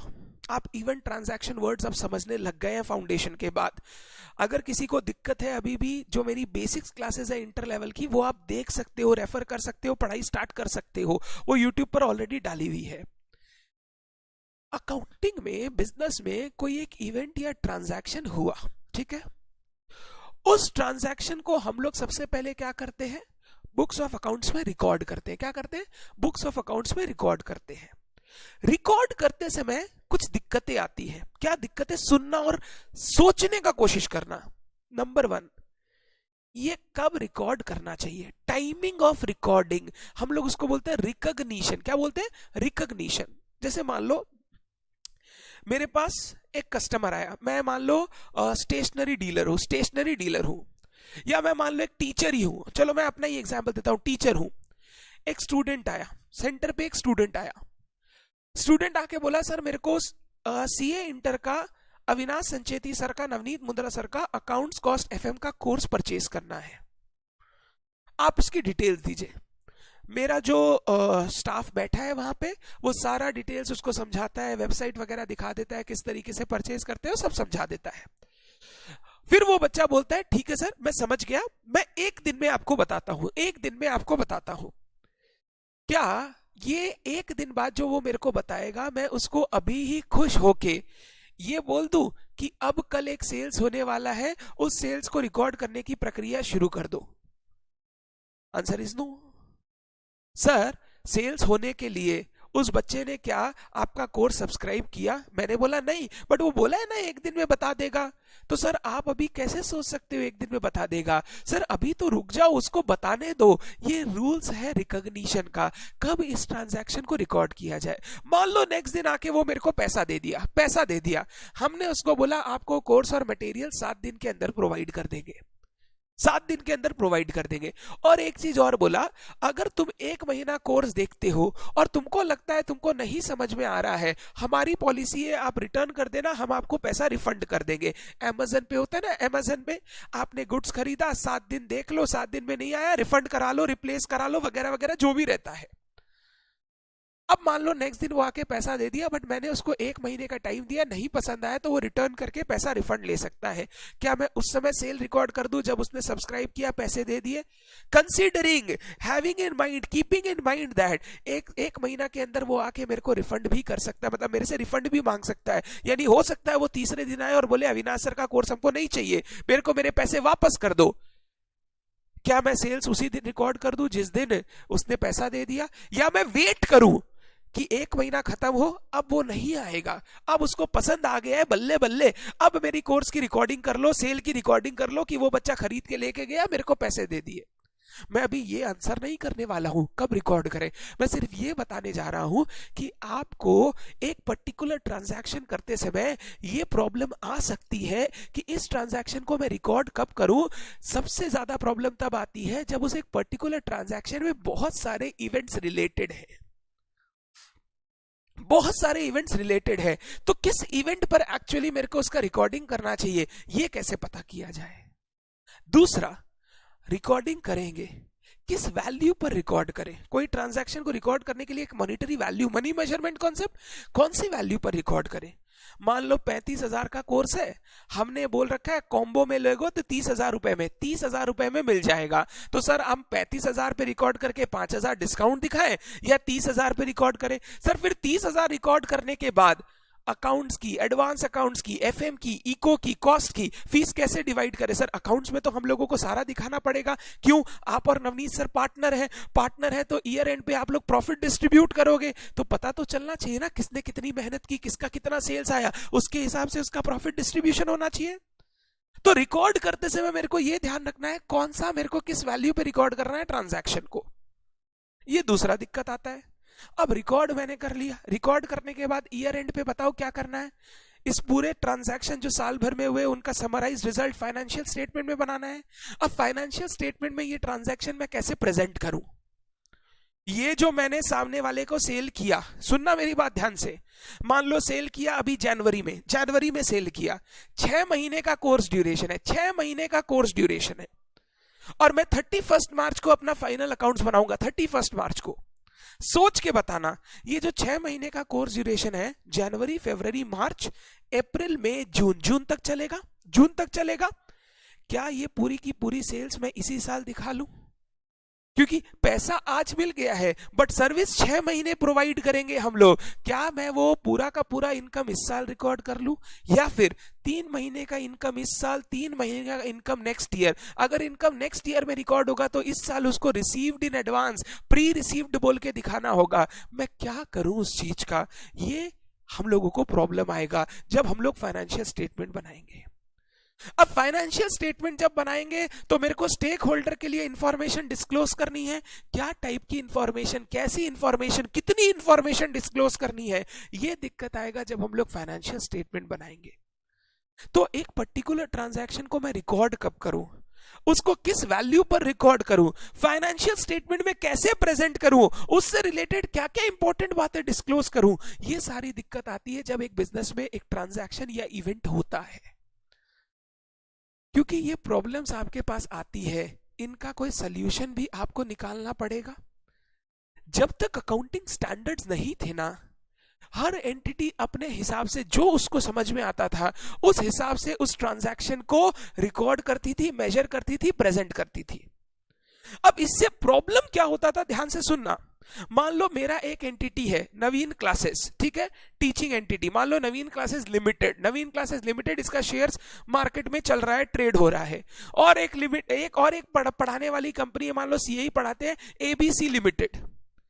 अब आप एक एज एन इन्वेस्टर आप कंपेयर करना चाहते हो नवीन क्लासेस की फाइनेंशियल परफॉर्मेंस को विद एबीसी लिमिटेड की फाइनेंशियल परफॉर्मेंस। आप कंपेयर करोगे, आप सोच रहे हो during this pandemic online teaching classes, online tuition classes will be a very good market, so investing in this market may yield me profits in future।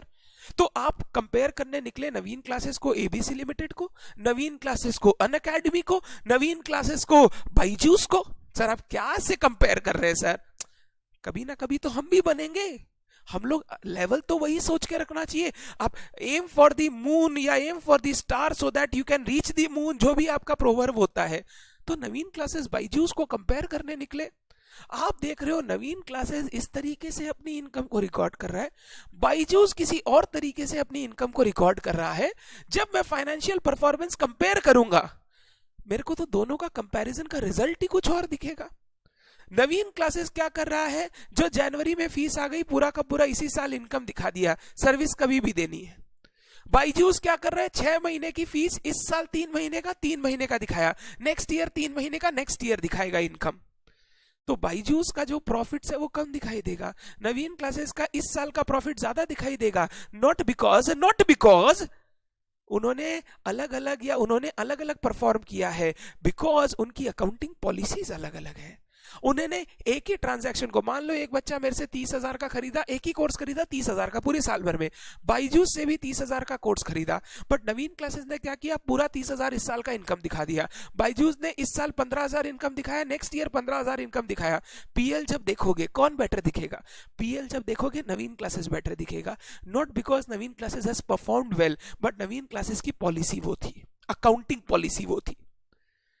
इसके कारण क्या हो रहा था, जब लोग अलग अलग टाइप का अकाउंटिंग प्रिंसिपल्स यूज कर रहे थे ना, प्रॉब्लम आ रहा था जब उनका फाइनली फाइनेंशियल स्टेटमेंट को कंपेयर कर रहा था स्टेक होल्डर, वो डिसीजन मेकिंग नहीं कर पा रहा था, क्योंकि ये फाइनेंशियल स्टेटमेंट एक बेस पर नहीं बनाए गए, एक स्टैंडर्ड पर नहीं बनाए गए हैं, इनमें अलग अलग लेवल ऑफ स्टैंडर्ड्स फॉलो किए हुए हैं। ये इस प्रॉब्लम को हम लोग बोलते हैं कंपेरेबिलिटी का लॉस्ट हो जाना। कंपेरेबिलिटी का लॉस्ट हो जाना। हम लोग एक फाइनेंशियल स्टेटमेंट को ट्रू एंड फेयर तभी मानते हैं जब उसमें क्वालिटेटिव कैरेक्टरिस्टिक होती है।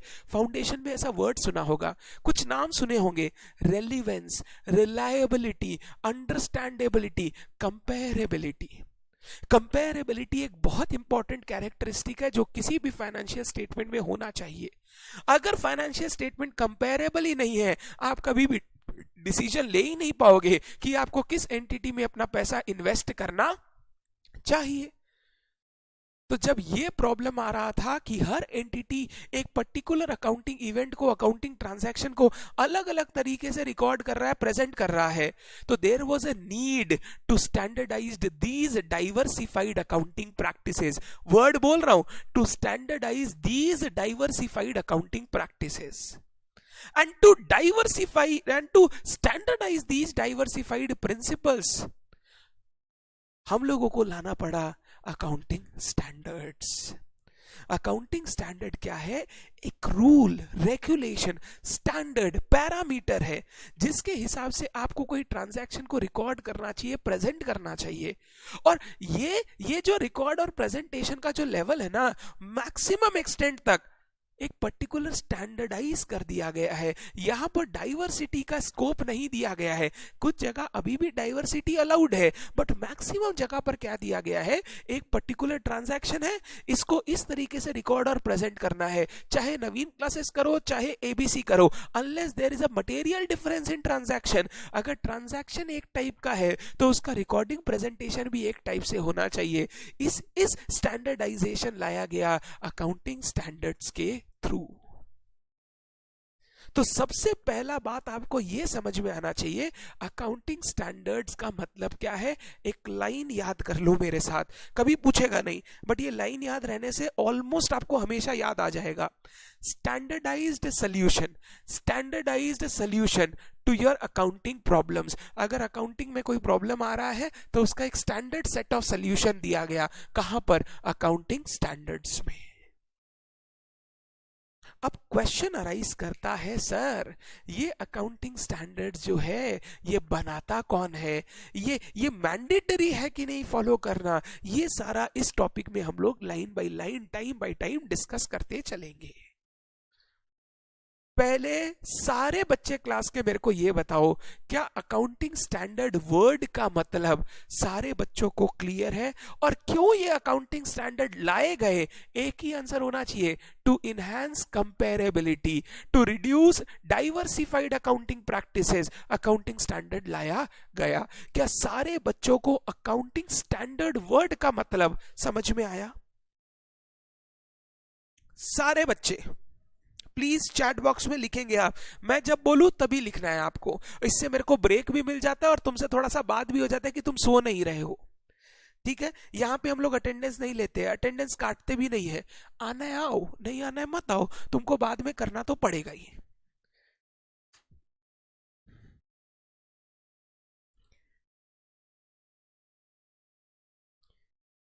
Very good, very good.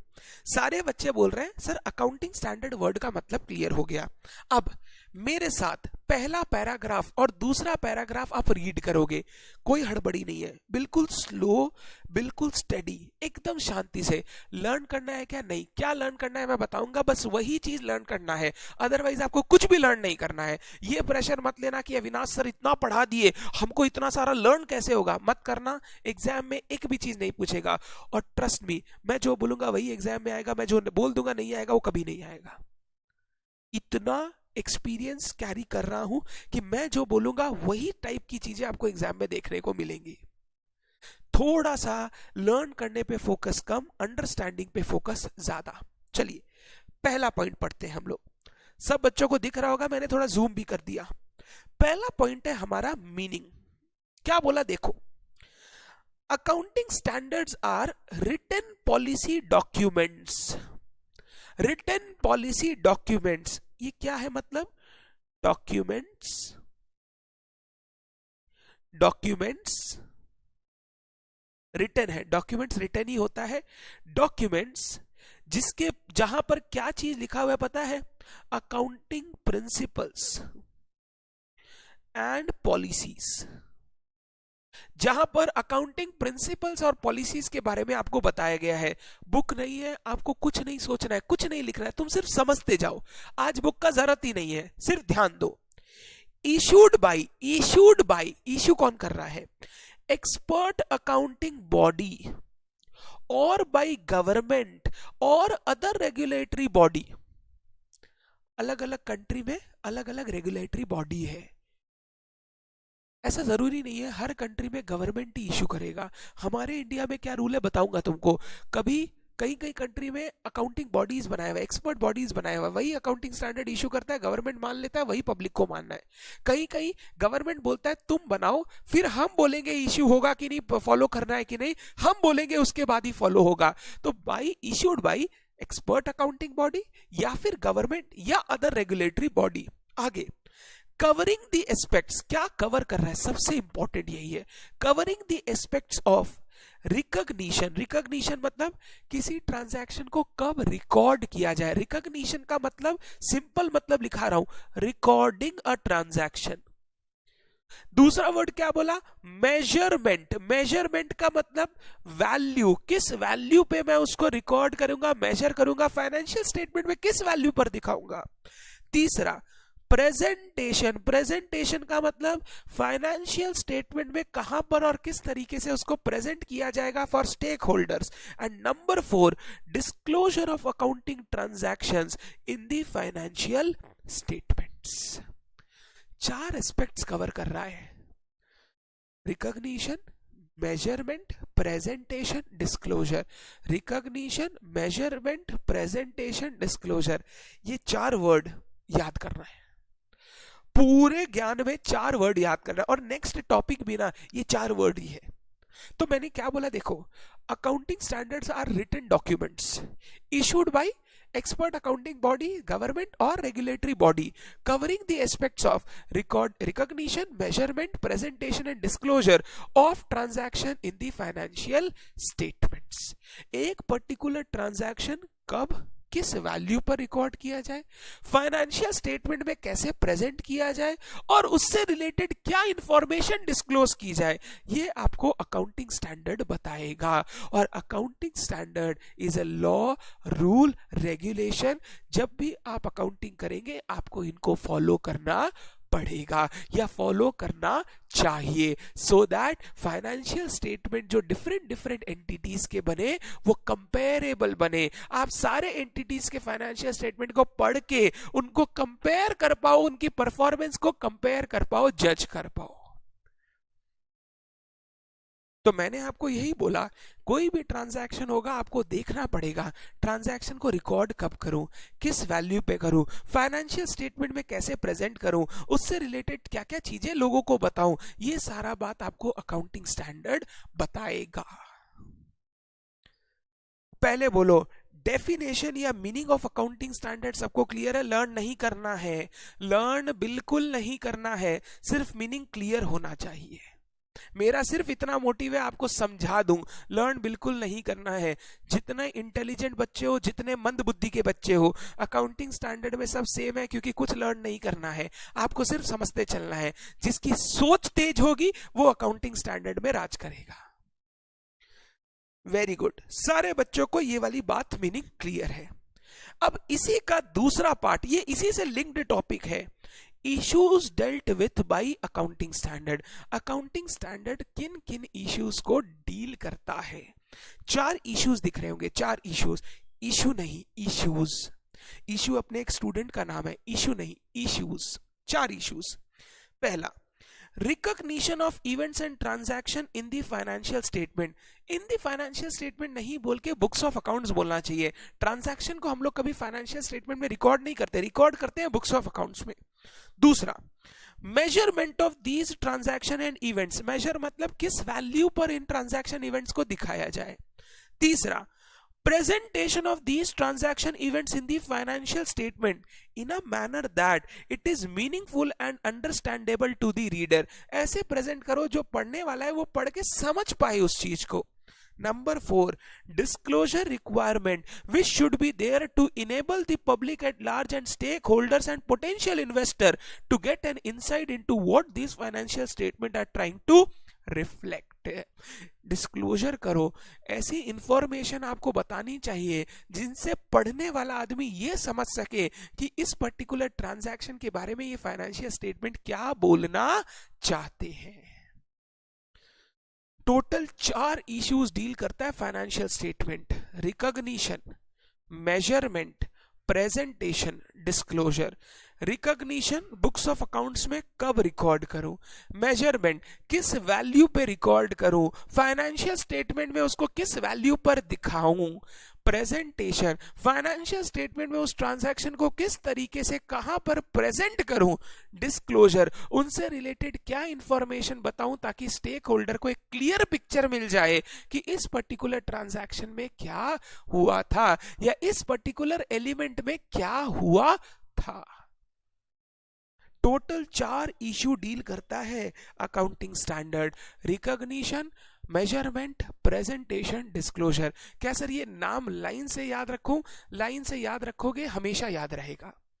सबसे पहले बुक्स ऑफ अकाउंट्स, किस टाइम पर रिकॉर्ड करूं, किस वैल्यू पर रिकॉर्ड करूं। बुक्स ऑफ अकाउंट्स के बाद फाइनेंशियल स्टेटमेंट कैसे प्रेजेंट करूं और क्या रिलेटेड इंफॉर्मेशन डिस्क्लोज करूं।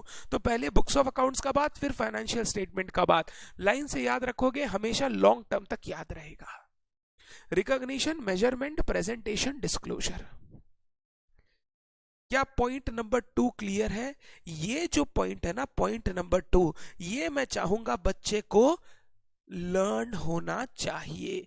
इस पर इंस्टीट्यूट बहुत बार थ्योरेटिकल क्वेश्चन देता है। What are the issues dealt with by accounting standard?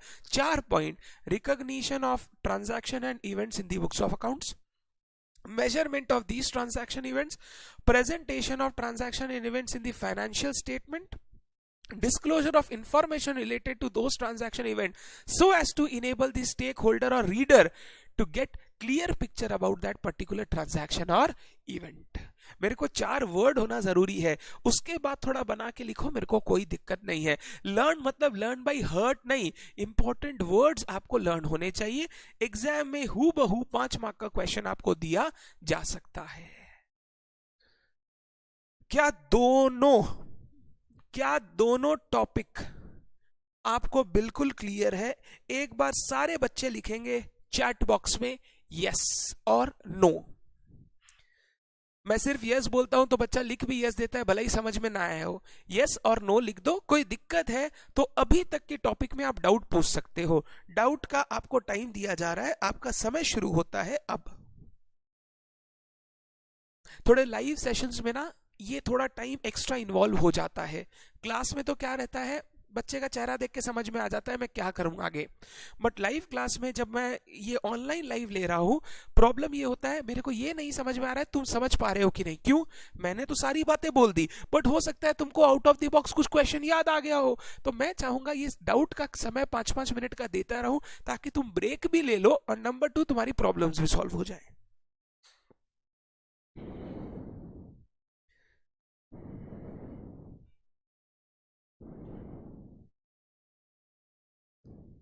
Clear है?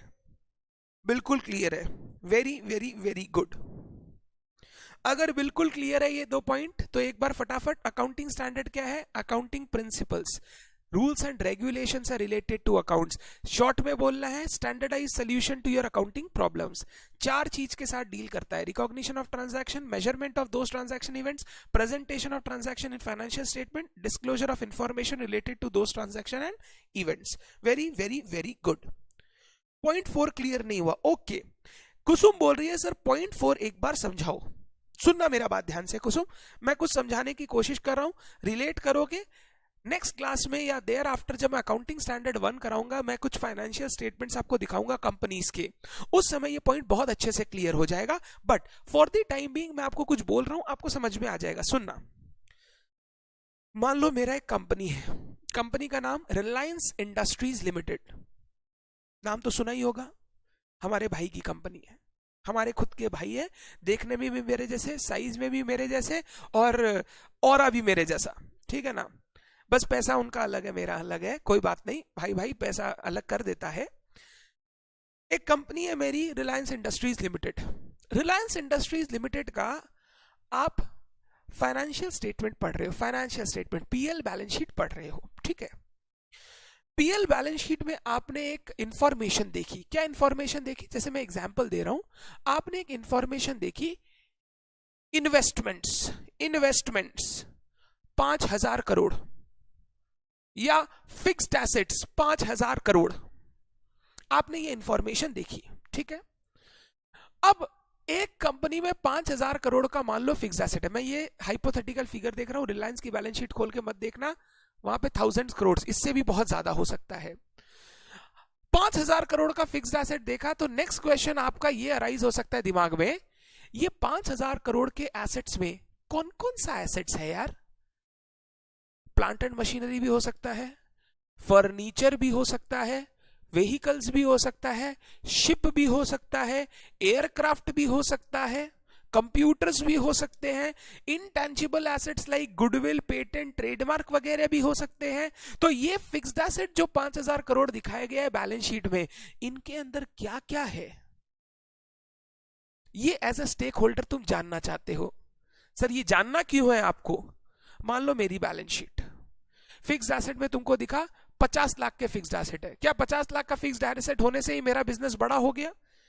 तुमने जब फिक्स्ड एसेट का शेड्यूल देखा, तुमने देखा अविनाश सर के फिक्स्ड एसेट में ना, अविनाश सर क्या करते हैं, मान लो मैन्युफैक्चरिंग करते हैं, 50 लाख में 40 लाख का फर्नीचर बना रखा है।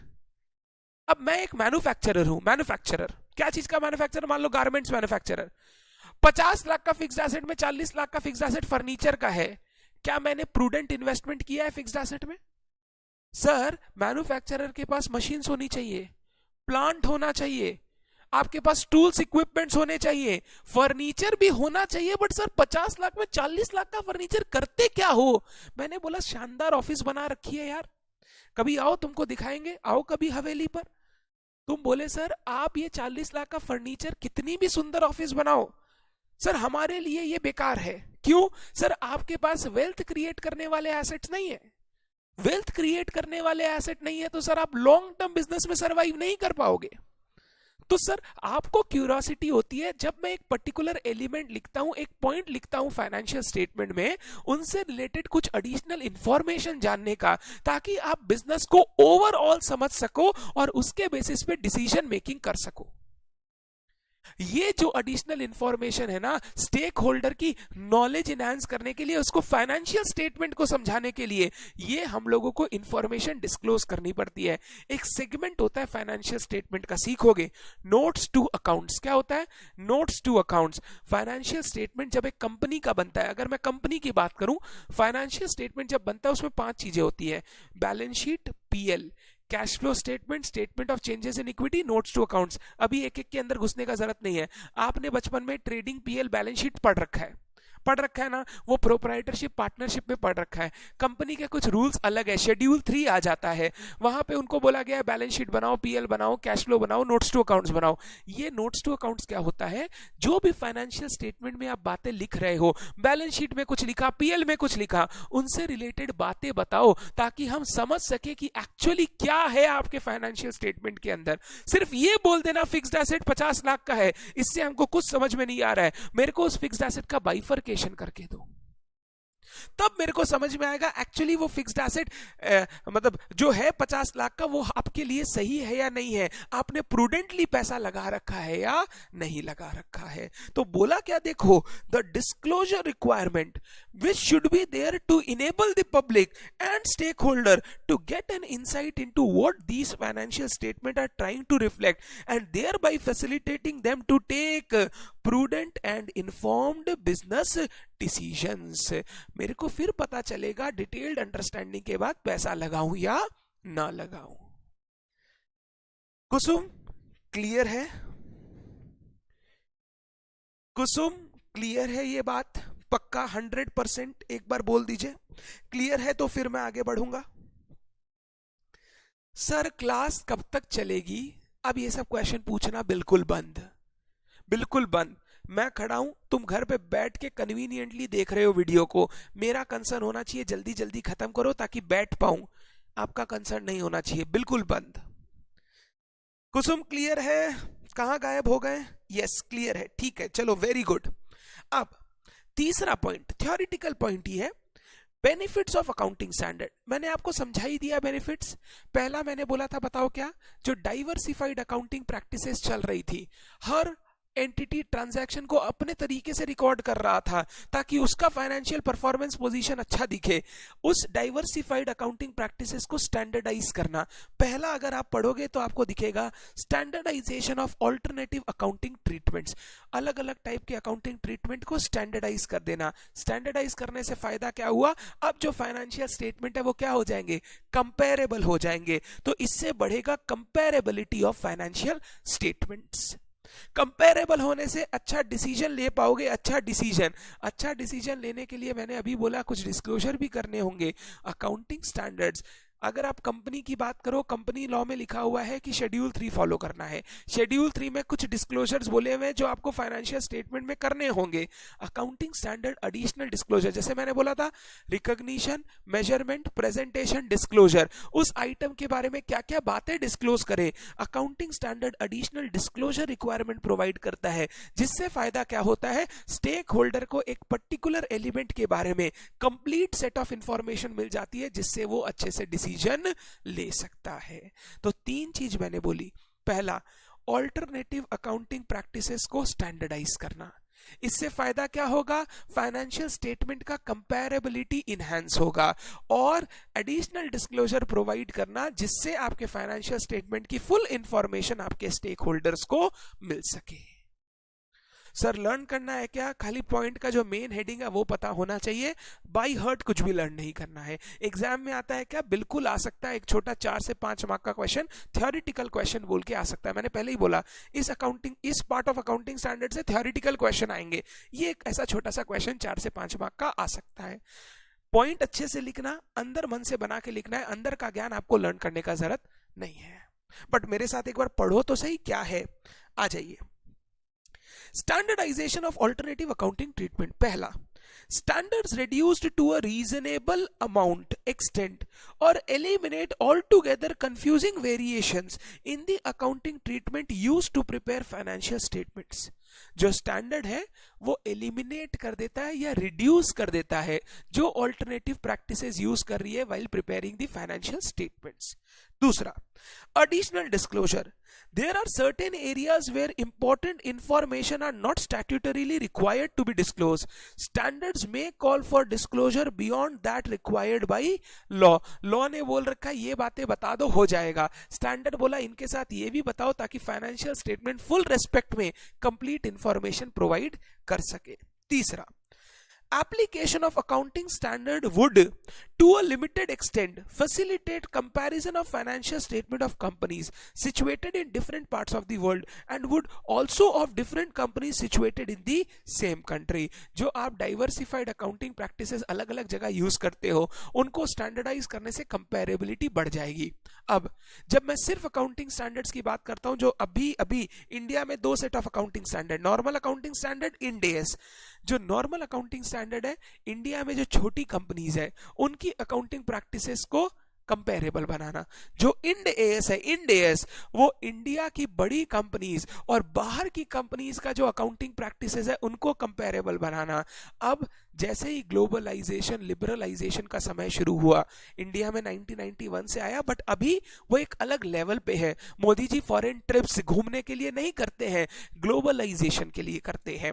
जो ग्लोबलाइजेशन के लिए फॉरेन ट्रिप्स मोदी जी करते हैं उसमें ना, जब भी बाहर के देशों में जाते हैं, बाहर वाले देश एक ही बात पूछते हैं, आपके जो इंडिया के लोग हैं ना वो तगड़े बहुत है, बिजनेस बहुत अच्छा जानते हैं, समझते बहुत अच्छा है, बट जब उनको कोई इंफॉर्मेशन पूछी जाती है ना, वो इंफॉर्मेशन छुपाने का काम करते हैं। क्यों? क्योंकि उनका अंदर पर्सनल इंटरेस्ट बहुत रहता है। आपके जो अकाउंटिंग स्टैंडर्ड्स वगैरह है ना वो इतने भी इनहैंस्ड नहीं है कि वो उनसे सारी इंफॉर्मेशन निकलवा सके। हम चाहते हैं कि इंडिया में भी उस लेवल के अकाउंटिंग स्टैंडर्ड हो जो फॉरेन कंपनीज फॉलो करती है ताकि सबके फाइनेंशियल स्टेटमेंट कंपेरेबल हो जाए। फिर रिलायंस का देखो या एप्पल का देखो, रिलायंस का देखो, फेसबुक का देखो, इनके जब फाइनेंशियल स्टेटमेंट देखे जाए एक कंपेरेबल इंफॉर्मेशन मिले और जिससे कि इन्वेस्टर का इन्वेस्टमेंट डिसीजन डिसीजन बहुत अच्छी तरीके से वो ले सके, इसीलिए इंड एस इंडिया में लाया गया। मैं समझाऊंगा नेक्स्ट क्लास में इंड एस क्या है, क्यों लाया गया, कैसे लाया गया। But for the time being comparability को इनहेंस करना अकाउंटिंग स्टैंडर्ड का सबसे इंपॉर्टेंट एडवांटेज है। 3 एडवांटेज ये मैंने पहले ही पढ़ा दिया था। Standardisation of diversified accounting practices, जिससे कंपैरेबिलिटी इनहैंस होगा, कुछ एडिशनल डिस्क्लोजर ताकि फाइनेंशियल स्टेटमेंट की ट्रांसपेरेंसी बढ़ सके, ट्रू एंड फेयर व्यू बढ़ सके। बिल्कुल सिंपल, बिल्कुल क्लियर। लिमिटेशन ना, एक बार मैं आपको पढ़ा जरूर रहा हूं, बट ये लिमिटेशंस अभी पूरी अच्छी तरीके से क्लियर नहीं होगा क्योंकि आप अकाउंटिंग स्टैंडर्ड के अंदर गए नहीं हो। कोई भी चीज का लिमिटेशन तभी समझ में आता है जब आप उसके अंदर डीप इनसाइड चले जाओ, डीपली डाइव कर लो। अभी आपको अकाउंटिंग स्टैंडर्ड का सिर्फ मतलब समझ में आया है, मतलब समझ में आने से लिमिटेशन उसका क्या है ये समझ जाए ये जरूरी नहीं है। एक बार मैं बेसिक बातें आपको बताऊंगा, प्लीज इसमें चाप मत लेना इतना कि सर मेरे को पूरा अच्छी तरीके से समझ में नहीं आया है। ये तभी समझ में आएगा जब हम लोग एक एक अकाउंटिंग स्टैंडर्ड के अंदर जाएंगे और आप समझोगे यार ये बात इस अकाउंटिंग स्टैंडर्ड ने बोली है ना वो सही नहीं है, ये होने के कारण ये दिक्कत हो सकता है, तब आपको एक्चुअल लिमिटेशन समझ में आएगा। बट लिमिटेशन का पॉइंट मैं पढ़ाऊंगा जरूर आपको।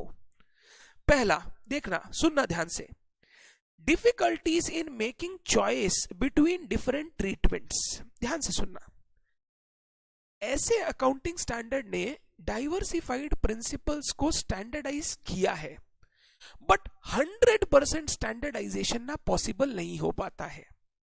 अगर आप ऐसा स्टैंडर्डाइजेशन कर दोगे कि सारी एंटिटीज को सिर्फ यही करना है, आप कुछ और कर नहीं सकते, बहुत बार क्या होता है जो ट्रांजैक्शन का नेचर होता है ना वो अलग अलग एंटिटीज का अलग अलग हो सकता है, डिफरेंट हो सकता है। उस ट्रांजैक्शन के कॉन्ट्रैक्ट में जो बातें लिखी हुई है ना वो कुछ अलग अलग हो सकती है, जिन इन्वायरमेंट में एंटिटीज काम कर रही है, ऑपरेट कर रही है, वो अलग हो सकता है। बहुत बार ऐसा होता है कि अगर अगर अगर पूरा 100% स्टैंडर्डाइजेशन कर दिया जाए तो एंटिटीज जब उन रिजिड चीजों से अपना फाइनेंशियल स्टेटमेंट बनाए तो ऐसा हो सकता है true and fair view hurt हो जाए, true and fair view affected हो जाए। सिंपल बोलता हूं तुमको, इन्वेंट्री वैल्यूएशन के कॉस्ट फॉर्मूलाज आपने सीखे थे, कॉस्ट फॉर्मूलाज याद करो, cost formulas FIFO, LIFO, simple average, weighted average. मैंने बोला था ना लीफो और वेटेड सिंपल एवरेज तो काम का नहीं है, अकाउंटिंग स्टैंडर्ड 2 फीफो और वेटेड एवरेज प्रेस्क्राइब करता है। अब अकाउंटिंग स्टैंडर्ड 2 ने 2 ऑल्टरनेटिव दे दिए। इन्वेंट्री को वैल्यू करते समय जब अजम्पशन लेना हो आप फीफो भी ले सकते हो, वेटेड एवरेज भी ले सकते हो। जब आपको ये 2 पर्टिकुलर ऑप्शन दिया गया, मतलब यहाँ पे कहीं ना कहीं स्टैंडर्डाइजेशन लैक है। ये करना इसलिए जरूरी है क्योंकि अलग अलग एंटिटी अलग अलग तरीके से बिजनेस चला रही है, तो हो सकता है उनके ट्रांजैक्शन करने के तरीके में कुछ अलग अलग बातें हो। तो 100% स्टैंडर्डाइजेशन पॉसिबल नहीं है। 100% स्टैंडर्डाइज पॉसिबल नहीं है तो आपको 2 ऑल्टरनेटिव मिल गए। अब एंटिटी को ये कंफ्यूजन है मैं फीफो चूज करूं कि वेटेड एवरेज।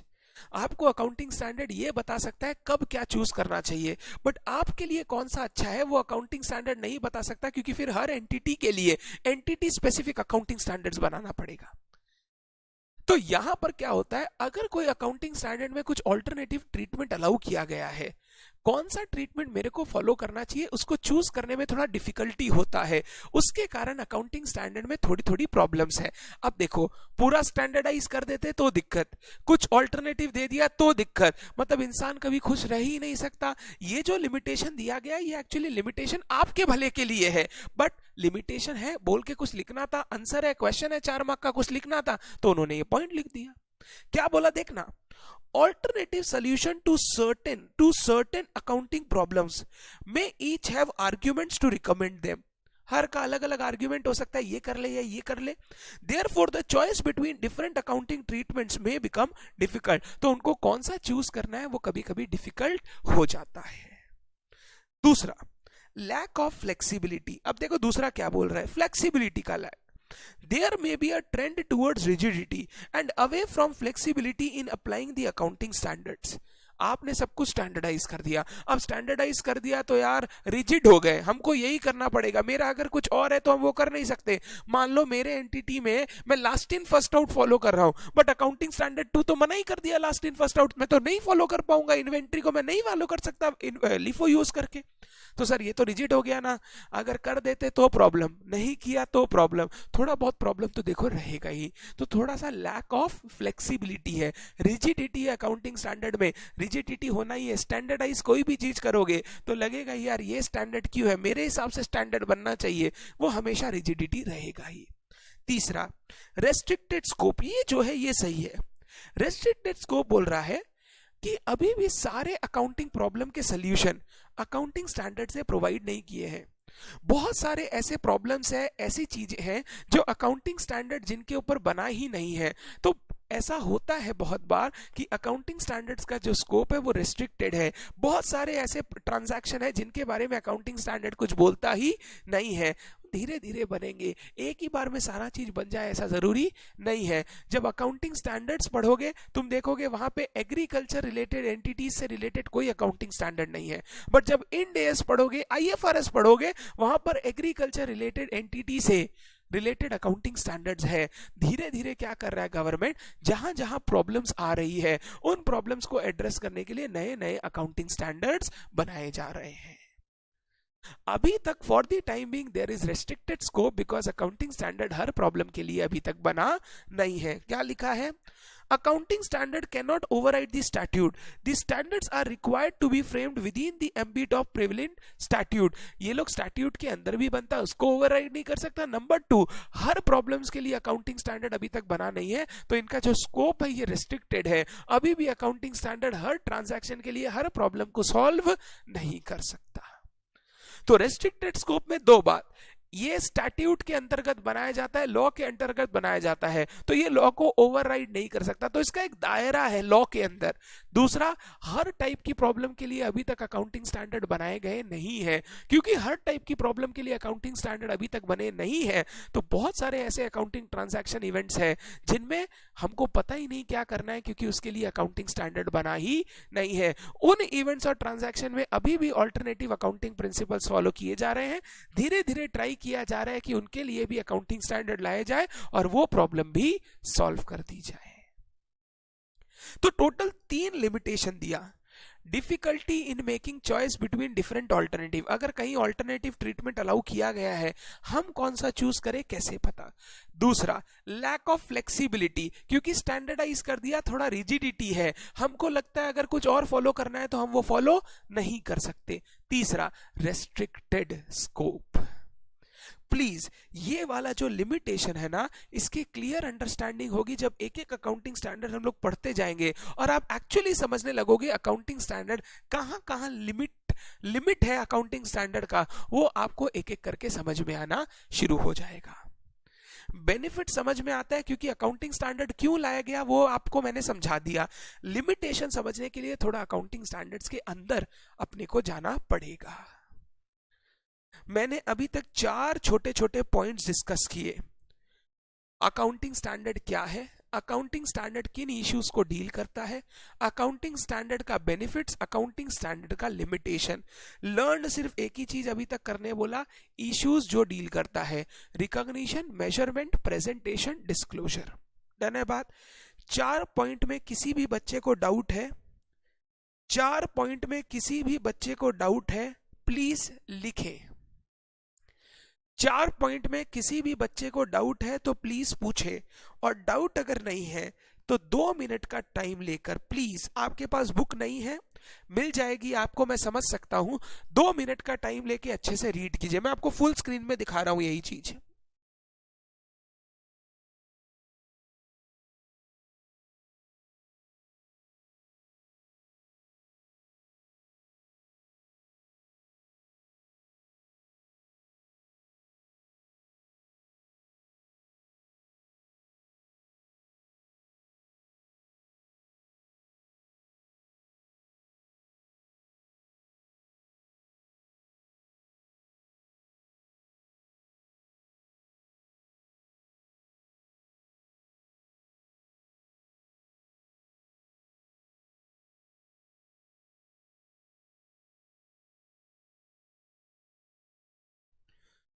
लर्न नहीं करना है,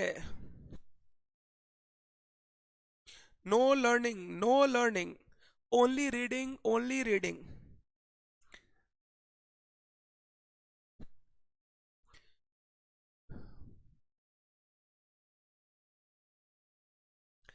एक इंफॉर्मेशन, कल 11 बजे कॉस्ट की क्लास, परसों 11 बजे फाइनेंशियल मैनेजमेंट की क्लास नवनीत सर की रहेगी, उसके बाद वापस अकाउंट्स की क्लास रहेगी।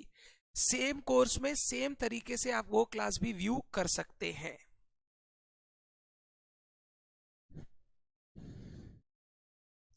मैं इसको चेंज आगे ले जा रहा हूं, अज्यूमिंग आपने पढ़ लिया होगा।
पढ़ लिया एक बार?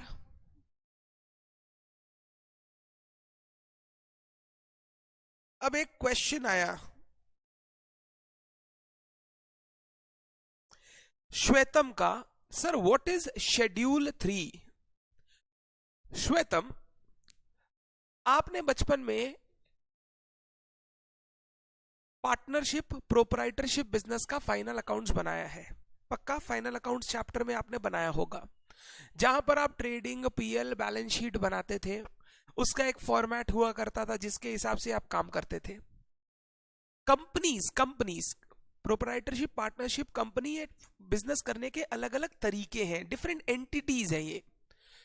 कंपनी को फाइनेंशियल स्टेटमेंट यानी फाइनल अकाउंट्स बनाना पड़ता है, जैसे प्रोपराइटरशिप पार्टनरशिप बनाता है, कंपनी भी बनाता है। कंपनी एक एक्ट से गवर्न होता है जिसको बोलते हैं कंपनीज एक्ट। अब कंपनीज एक्ट ने बोला कि कोई भी कंपनी जब अपना फाइनेंशियल स्टेटमेंट बनाएगा, उनको फॉर्मेट जो है ना, फॉर्मेट वो यूज करना है कंपनीज एक्ट के अंदर दिए गए शेड्यूल 3 का। शेड्यूल 3 एक्चुअली कंपनीज एक्ट का एक पार्ट है, एक शेड्यूल है। एक्ट में सेक्शंस होते हैं, सब सेक्शंस होते हैं, रूल्स होते हैं, शेड्यूल्स होते हैं। तो कंपनीज एक्ट का एक शेड्यूल है शेड्यूल 3। शेड्यूल 3 में क्या दिया गया है? फॉर्मेट दिया गया है कंपनी के पीएल का, कंपनी के बैलेंस शीट का। तो कोई भी कंपनी जब अपना फाइनेंशियल स्टेटमेंट बनाएगा ना, वो शेड्यूल 3 के फॉर्मेट को फॉलो करके बनाएगा।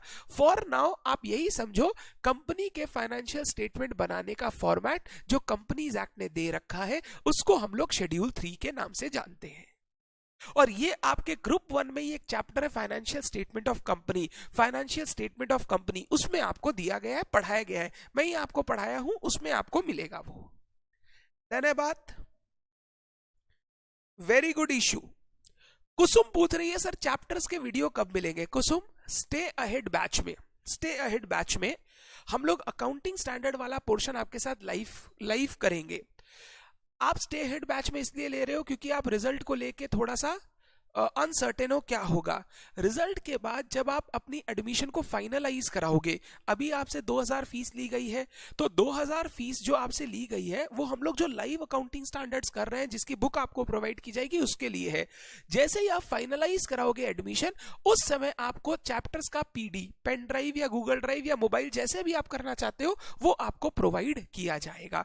अभी आपको चैप्टर्स नहीं करना है, अभी मेरे साथ सिर्फ अकाउंटिंग स्टैंडर्ड पढ़ना है, और यही 25% ऑफ दी सिलेबस है ग्रुप 1 का, तो अभी इस पे ध्यान देना है। Shwetam, is it clear? Shwetam, is it clear? क्या सारे बच्चे हैं यहां पे?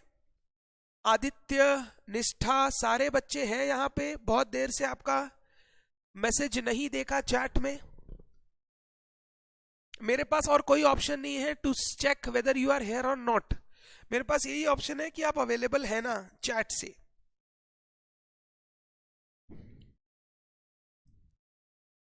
डन, क्लियर है। आज का क्लास का लास्ट बात डिस्कस करने का, बहुत बहुत बहुत इंपॉर्टेंट बात, बहुत इंपॉर्टेंट। आज की क्लास क्योंकि फर्स्ट क्लास है और मैंने थोड़ा इंट्रोडक्शन के साथ शुरू किया था, तो आज की क्लास को मैं एक लास्ट पॉइंट के साथ यहीं पे बंद करना चाहता हूं, और ये लास्ट पॉइंट समझना बहुत ज्यादा ही इंपॉर्टेंट है। क्या है लास्ट पॉइंट? सुनना मेरी बात। अकाउंटिंग स्टैंडर्ड्स, अकाउंटिंग स्टैंडर्ड्स जो मैंने आपको बोला, अकाउंटिंग से रिलेटेड रूल्स एंड रेगुलेशन, ये किन एंटिटीज को फॉलो करने हैं या किन एंटिटीज पर एप्लीकेबल है। और अगर एप्लीकेबल है, जब मैं बोलूंगा कि इन पे एप्लीकेबल है, तो आपको ये पूछना है सर ये कौन बोला, मतलब वो एप्लीकेबल क्यों है उन एंटिटीज पर, ये आपको सवाल पूछना है। मैं लास्ट पॉइंट जो आपके साथ डिस्कस करना चाह रहा हूं, ये जो अकाउंटिंग स्टैंडर्ड्स हम आगे पढ़ने जाएंगे, किनको ये अकाउंटिंग स्टैंडर्ड फॉलो करना है, which entities are actually obligated to follow these accounting standards, ये पॉइंट आपके साथ डिस्कस करना है। कभी एग्जाम में नहीं पूछेगा, for your knowledge you must always no. ध्यान से मेरी बात सुनना। अकाउंटिंग स्टैंडर्ड क्योंकि रूल्स एंड रेगुलेशन के नेचर का है, रूल्स एंड रेगुलेशन के नेचर का है, अकाउंटिंग स्टैंडर्ड फॉलो करना है या नहीं, फॉलो करना है या नहीं, उस पर्टिकुलर एंटिटी के गवर्निंग रूल्स रेगुलेशन स्टैट्यूट में देखना पड़ेगा। मतलब बोलना क्या चाहता हूं, वापस बोल रहा हूं। Accounting standard is a part of rules and regulation, ठीक है।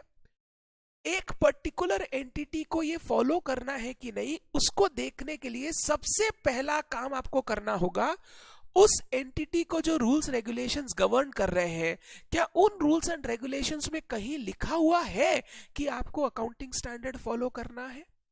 एग्जाम्पल दो सर, नहीं समझ में आया, सुनना ध्यान से। कंपनी, मान लो मेरी एक कंपनी है Naveen classes limited, private limited, limited word लगाते ही कंपनी है, ये सब आप जानते हो, मेरे को लगता है आपको पता है। नवीन क्लासेस लिमिटेड मेरी एक कंपनी है, इस कंपनी को अकाउंटिंग स्टैंडर्ड फॉलो करना है या नहीं, कैसे पता करूं। अब इसके लिए मेरा पहला सोर्स रहेगा नवीन क्लासेस लिमिटेड जो कंपनी है, क्या वो कोई एक्ट से गवर्नड है? सर हर कंपनी एक एक्ट से तो पक्का गवर्न रहेगी, कंपनीज एक्ट। अगर आप कंपनी हो तो कंपनीज एक्ट फॉलो करना ही पड़ेगा, उसके बाद दूसरे स्टैट्यूट्स भी हो सकते हैं, बट एक बेसिक एक्ट जो कंपनीज को गवर्न करता है सर, वो है कंपनीज एक्ट। अब कंपनीज एक्ट में एक सेक्शन है, सेक्शन 129, पढ़ेंगे आप लोग, अकाउंट्स में नहीं, लॉ में। अकाउंट्स में भी मैं पढ़ाऊंगा, टाइम पे जब जगह आएगा मैं पढ़ाऊंगा वहां पे। सेक्शन 129 बोलता है कि कोई भी कंपनी जब फाइनेंशियल स्टेटमेंट बनाएगी ना, वो फाइनेंशियल स्टेटमेंट हमेशा अकाउंटिंग स्टैंडर्ड को कंप्लाई करके बनने चाहिए, अकाउंटिंग स्टैंडर्ड को कंप्लाई करके बनने चाहिए। यानी कंपनीज एक्ट ने हर कंपनी के ऊपर एक ऑब्लिगेशन डाल दिया कि जब भी आप अपने फाइनेंशियल स्टेटमेंट बनाओगे, आपको अकाउंटिंग स्टैंडर्ड्स फॉलो करना ही पड़ेगा। जैसे ये बात वहां लिख दी गई, कोई भी कंपनी अपना जब अकाउंटिंग करेगी, फाइनेंशियल स्टेटमेंट बनाएगी, उनको अकाउंटिंग स्टैंडर्ड फॉलो करना है, आप वहां से बच नहीं सकते, आप वहां से बच नहीं सकते। हाँ, ऐसा जरूरी नहीं है कि सारे अकाउंटिंग स्टैंडर्ड ही फॉलो करना पड़े। वो मैं बताऊंगा कैसी कंपनी को कौन सा अकाउंटिंग स्टैंडर्ड कितना एक्सटेंट तक फॉलो करना है, वो बताऊंगा। बट मोटा मोटा बात यही बोलूंगा, अगर आप एक कंपनी हो आपको अकाउंटिंग स्टैंडर्ड फॉलो करना पड़ेगा। As a chartered accountant audit करने गए, article as an article audit करने गए। अब ऑडिट कर रहे हो, वो एंटिटी एक कंपनी है, पार्टनरशिप फर्म की भी ऑडिट होती है, प्रोप्राइटरशिप की भी ऑडिट होती है, बाद में सीखेंगे धीरे धीरे। कंपनी की ऑडिट करने गए, आपको ये पता होना चाहिए कि इस कंपनी के फाइनेंशियल स्टेटमेंट या अकाउंट्स में अकाउंटिंग स्टैंडर्ड का यूज होना अनिवार्य है। अगर इन्होंने कहीं पे भी अकाउंटिंग स्टैंडर्ड को फॉलो नहीं किया है तो आपको उनको बोलना पड़ेगा फॉलो करो। अगर वो फॉलो नहीं करते हैं, आपको अपनी रिपोर्ट में ये बताना पड़ेगा कि इन्होंने इतनी जगह पर अपना अकाउंटिंग स्टैंडर्ड फॉलो नहीं किया है, इन्होंने डेविएट किया है अकाउंटिंग स्टैंडर्ड से, जो कि अगेंस्ट है। किसके अगेंस्ट है? प्रोविजन ऑफ कंपनी लॉ के अगेंस्ट है। तो आपको सबसे पहले ये समझाया कि आपको अगर ये चेक करना है कि इस एंटिटी पर अकाउंटिंग स्टैंडर्ड एप्लीकेबल है या नहीं, तो आप उसके गवर्निंग स्टैट्यूट को देखो। जो स्टैट्यूट उस एंटिटी को गवर्न कर रहा है उसको चेक करो। अगर उन स्टैट्यूट में लिखा है फॉलो करना तो आपको फॉलो करना है। कंपनी से रिलेटेड स्टैट्यूट, कंपनीज एक्ट ने मैंडेट किया है, फॉलो करना है, तो हर कंपनी को अकाउंटिंग स्टैंडर्ड फॉलो करना है, बात खत्म। किया तो ठीक, नहीं किया एज एन ऑडिटर आपका काम रहेगा, आप बोलो उनको करने, ना करे आप अपनी रिपोर्ट में बताओ कि इन्होंने नहीं किया है, ताकि स्टेक होल्डर को पता चल सके। धन्यवाद। पहला। दूसरा, सर पार्टनरशिप का एक्ट होता है, पार्टनरशिप एक्ट, पार्टनरशिप फर्म को गवर्न करने के लिए पार्टनरशिप एक्ट। सर क्या पार्टनरशिप एक्ट में लिखा है, तुमने पढ़ा है फाउंडेशन में, कभी भी पढ़ा था कि पार्टनरशिप एक्ट को अपने अकाउंट्स अकाउंटिंग स्टैंडर्ड के हिसाब से बनाने होंगे? पार्टनरशिप एक्ट का जो गवर्निंग स्टैट्यूट है, इंडियन पार्टनरशिप एक्ट, वहां पे ये बात नहीं लिखी हुई है।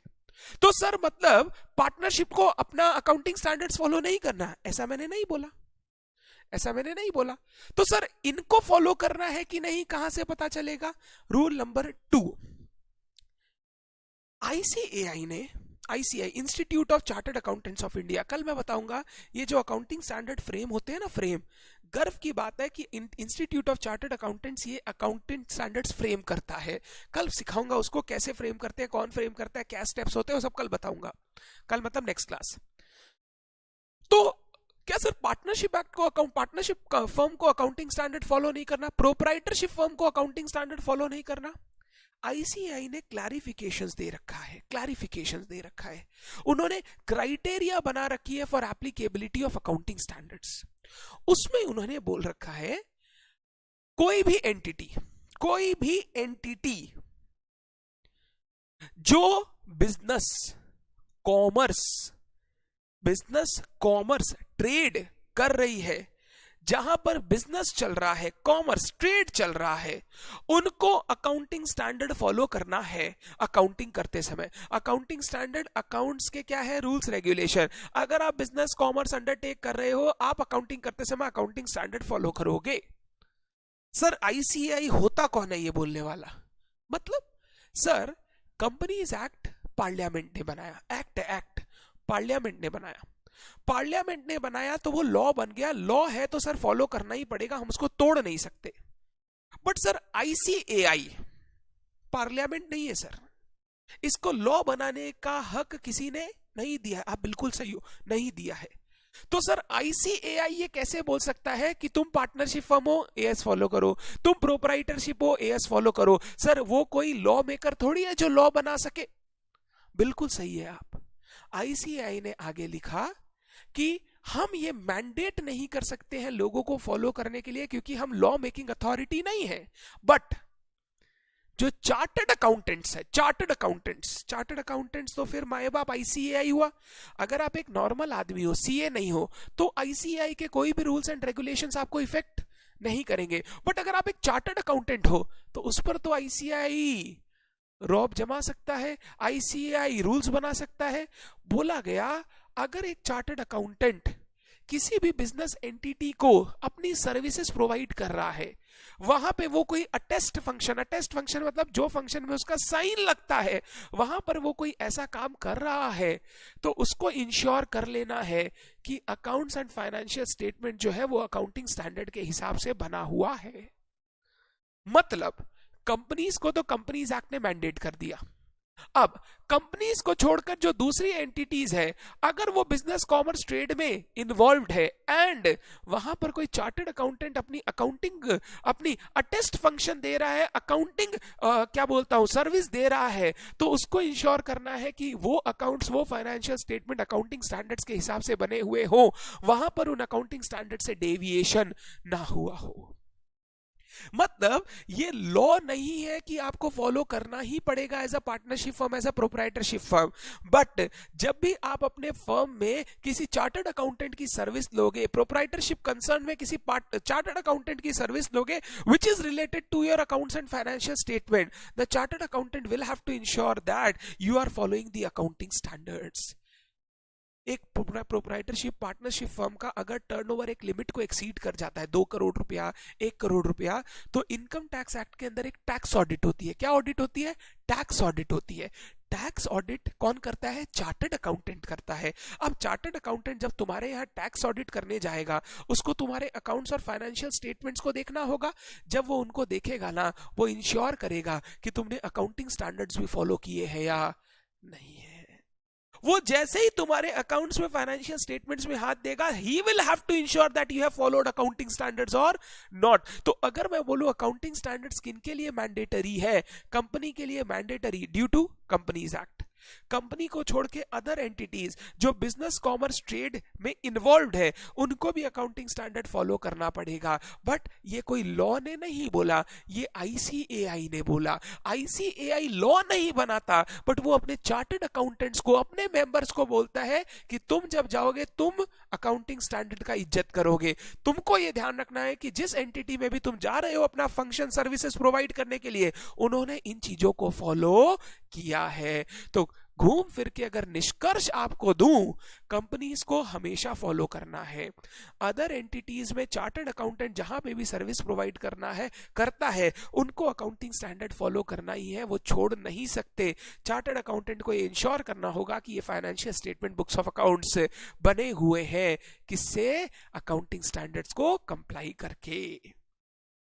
ICAI is not a law making authority. Parliament is a law making authority. Companies Act is a law to be followed by all companies. They will have to do accounting standards का compliance. उसको छोड़ के ICAI ने अपने members पे ये लाद दिया कि तुम जब भी कहीं पर भी अपना सर्विस प्रोवाइड करोगे, इंश्योर करना अकाउंटिंग स्टैंडर्ड फॉलो कर रहे हो कि नहीं। तो तुम as a article, as a chartered accountant किसी क्लाइंट के पास भी जा रहे हो, चाहे वो प्रोप्राइटरशिप हो, पार्टनरशिप फर्म हो, कोऑपरेटिव सोसाइटी हो। सर कोऑपरेटिव सोसाइटी क्या होता है अभी जानने का जरूरत नहीं है। एक टाइप का बिजनेस, एक टाइप का एंटिटी होता है, मैं बोलूंगा। जा रहे हो, प्रोप्राइटरशिप हो, पार्टनरशिप हो, कोई भी एंटिटी हो, तुम अगर देख रहे हो वहां पर अकाउंटिंग, फाइनेंशियल स्टेटमेंट फंक्शंस, तुमको इंश्योर करना है अकाउंटिंग स्टैंडर्ड वहां पर फॉलो हुआ है। तो घुमा फिरा के सारी एंटिटीज जब अकाउंटिंग या फाइनेंशियल स्टेटमेंट बनाएगी, उनको अकाउंटिंग स्टैंडर्ड फॉलो करना है। सर एक छोटा चाय वाला दुकान, जरूरत नहीं है। क्यों जरूरत नहीं है? सर कोई इसको पकड़ के नहीं ले जाएगा, ये लॉ का नॉन कंप्लायंस नहीं है, कुछ नहीं है। छोटा चाय वाला का दुकान का इंफॉर्मेशन कितने जन को चाहिए? तुमको चाहिए उसका फाइनेंशियल इंफॉर्मेशन? नहीं चाहिए। उसका स्टेक होल्डर्स ही नहीं है। वो फाइनेंशियल इंफॉर्मेशन खुद के लिए रिकॉर्ड कर लेता है, वो ना भी फॉलो करे किसको मतलब है। बट वही छोटा चाय वाला दुकान जब टी जंक्शन बन जाए, टी जंक्शन जानते हैं, टी जंक्शन, टी जंक्शन बन जाए, एक करोड़ों रुपए का, अरबों रुपए का स्टार्टअप बन जाए, वहां पर जब अकाउंटिंग होगा, फाइनेंशियल स्टेटमेंट बनेगा, आपको क्या अकाउंटिंग स्टैंडर्ड फॉलो करना पड़ेगा। पहले बताइए सारे बच्चे, क्या इतना सा डिस्कशन आपको समझ में आया? लर्न करने का जरूरत नहीं है बिल्कुल भी। मैं तो लिखाऊंगा भी नहीं, मेरे को तो तुमको सिर्फ समझाना था कि कोई पूछ ले तो तुम बता पाओ भाई अकाउंटिंग स्टैंडर्ड पढ़े हो, बताओ तो किन एंटिटीज को फॉलो करना है। तुम खुजला रहे हो, सर ये तो बता दिए थे अकाउंटिंग स्टैंडर्ड है, किसको फॉलो करना है? ओहो, ये तो हम पूछे ही नहीं, पूछ लेते हैं।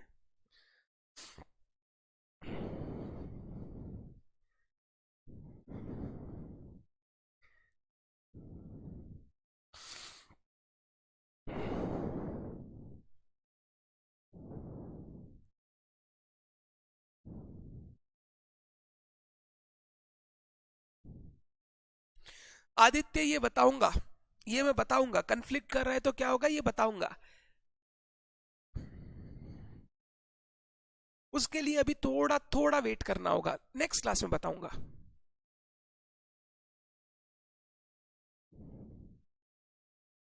आदित्य का क्वेश्चन है सर, अगर अकाउंटिंग स्टैंडर्ड और कोई लॉ कन्फ्लिक्ट कर रहा है तो फिर हम लोग किस तरीके से काम करेंगे। आंसर यही है, the law will always prevail over accounting standard, because accounting standard को अथॉरिटी लॉ ही दे रहा है। लॉ ही बोल रहा है कि अकाउंटिंग स्टैंडर्ड फॉलो होने चाहिए, तो accounting standard can never override the statute और द लॉ। तो लॉ सबसे ऊपर है, फिर अकाउंटिंग स्टैंडर्ड्स आते हैं।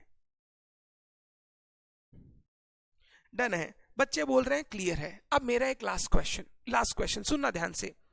मैंने अभी तक तुमको ये बताया कंपनीज को फॉलो करना पड़ता है because of companies act, other entities को फॉलो करना होता है क्योंकि आईसीएआई ने सीए को बोल रखा है कि तुम जहां पे भी अपना फंक्शन सर्विस दोगे तुमको ये इंश्योर करना है एएस फॉलो हो रहा है या नहीं, तो तुमको वहां पर भी फॉलो करना है। डन।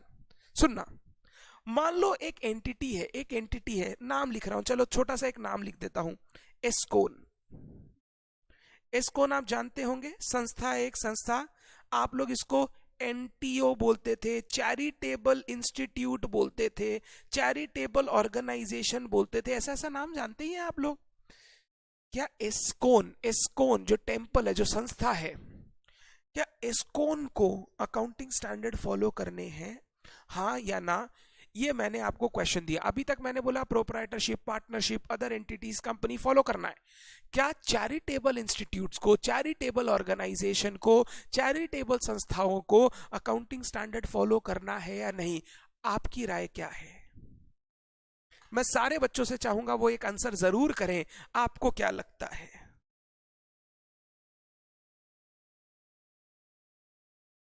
यस सलोनी, करेक्ट है आप बिल्कुल। एएस एक्ट से रेस्ट्रिक्टेड होते हैं, एक्ट पहले है फिर अकाउंटिंग स्टैंडर्ड है, वही बोला, करेक्ट।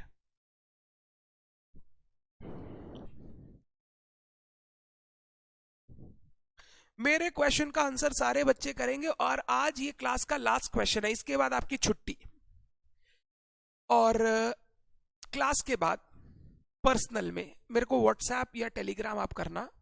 नंबर 1, क्वालिटी, वीडियो का क्वालिटी, ऑडियो का क्वालिटी में कोई प्रॉब्लम नहीं हुआ, टेक्निकल कोई आपको दिक्कत नहीं हुआ, लैपटॉप मोबाइल दोनों पे जिस पे भी आप देख रहे हो। नंबर 2, इंटरनेट का कंजम्पशन वाज एन इश्यू और नॉट, क्योंकि आगे जब कंटिन्यू करना है ना, this is a very important issue. धन्यवाद। जो मोबाइल से कर रहे हैं वो सिर्फ ये बता दे कि इंटरनेट कंजम्पशन कितना हुआ है, या हुआ है तो वो लिमिट के अंदर है या नहीं, रोज आप एक क्लास कर पाएंगे या नहीं, ये प्लीज बताएं। नंबर 3, क्लास में आपको सब कुछ समझ में आया कि नहीं, क्या इस मोड से ली गई क्लासेस आपके लिए इफेक्टिव रहेंगी या नहीं। ठीक है, ये पहला क्लास है, जब मैं क्वेश्चंस वगैरह कराऊंगा तो बहुत अच्छे से समझ में आएगा, बट पहला क्लास का फीडबैक दोगे तो सेकंड थर्ड क्लास से जो भी बातें होंगी वो सब सॉल्व कर देंगे हम लोग।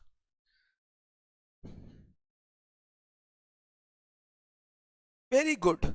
रौनक बोल रहा है, या एक सेकेंड, कौन कौन बोल रहा है? मोहित बोल रहा है yes, Hrithik yes, Kinjal I think yes, okay yes, yes if it uses the service of a CA, okay. Nishtha बोल रही है, Raunak Dayal yes, Shwetam yes, when turnover crosses specified limit, Ishu yes, Saloni yes, Harshit yes.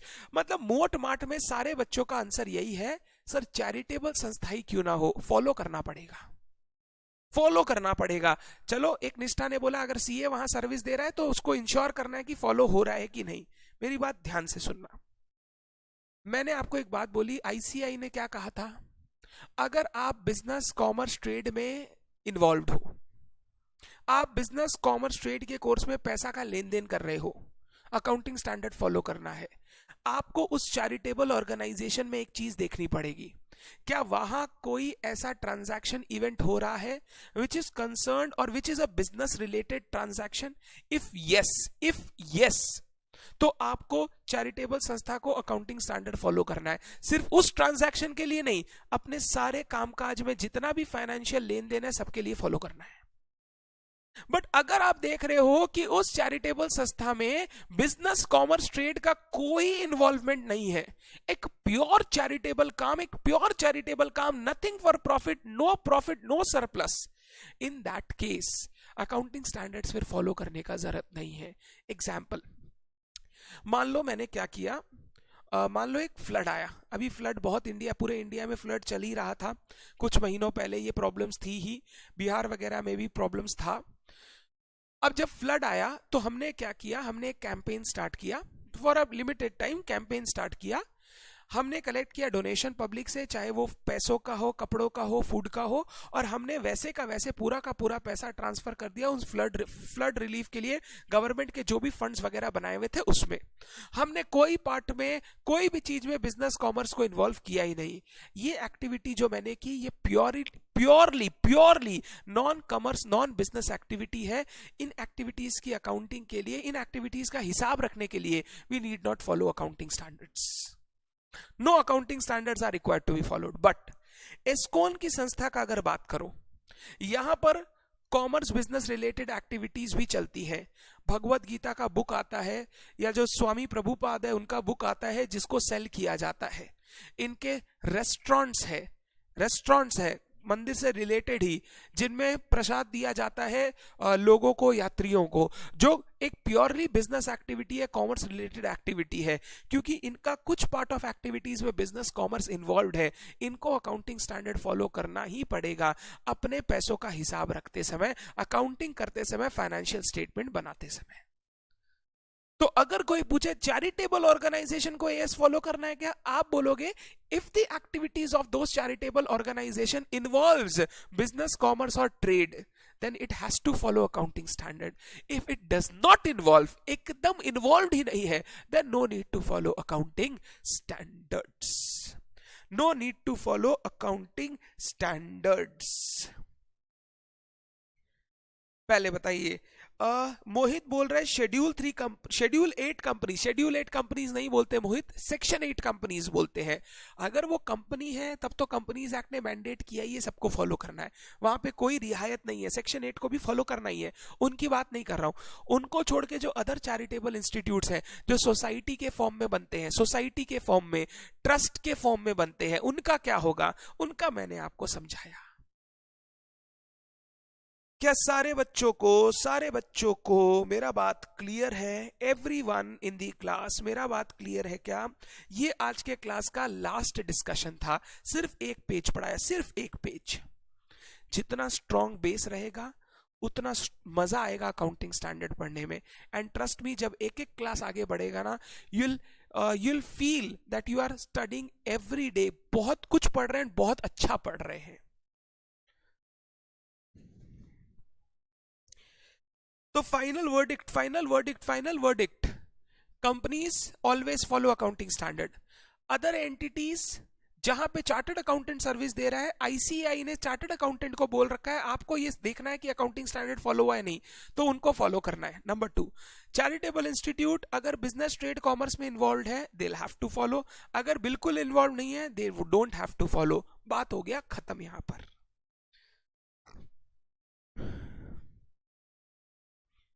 Done.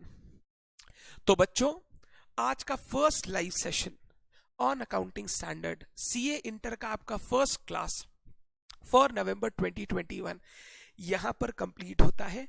Please don't forget, आप मेरे को WhatsApp या Telegram कर रहे हो, क्वालिटी जो वीडियो ऑडियो का था, टेक्निकल कोई प्रॉब्लम है तो उसके बारे में, इंटरनेट का कंजम्पशन के बारे में, एंड नंबर 4 इस मोड से पढ़ाई आपको अच्छे से समझ में आ रहा है कि नहीं, प्लीज मेरे को व्हाट्सएप या टेलीग्राम जरूर कीजिएगा। धन्यवाद, आज के लिए सिर्फ इतना ही। Thank you so much everyone, thank you so much.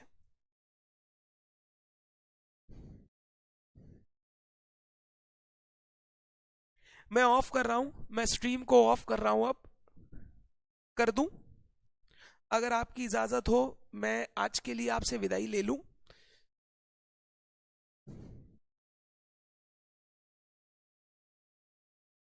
Good, मेरे को भी मजा आ भी गयो, तुम्हारे लिए ये सेटअप किया खड़ा होके पढ़ाने का।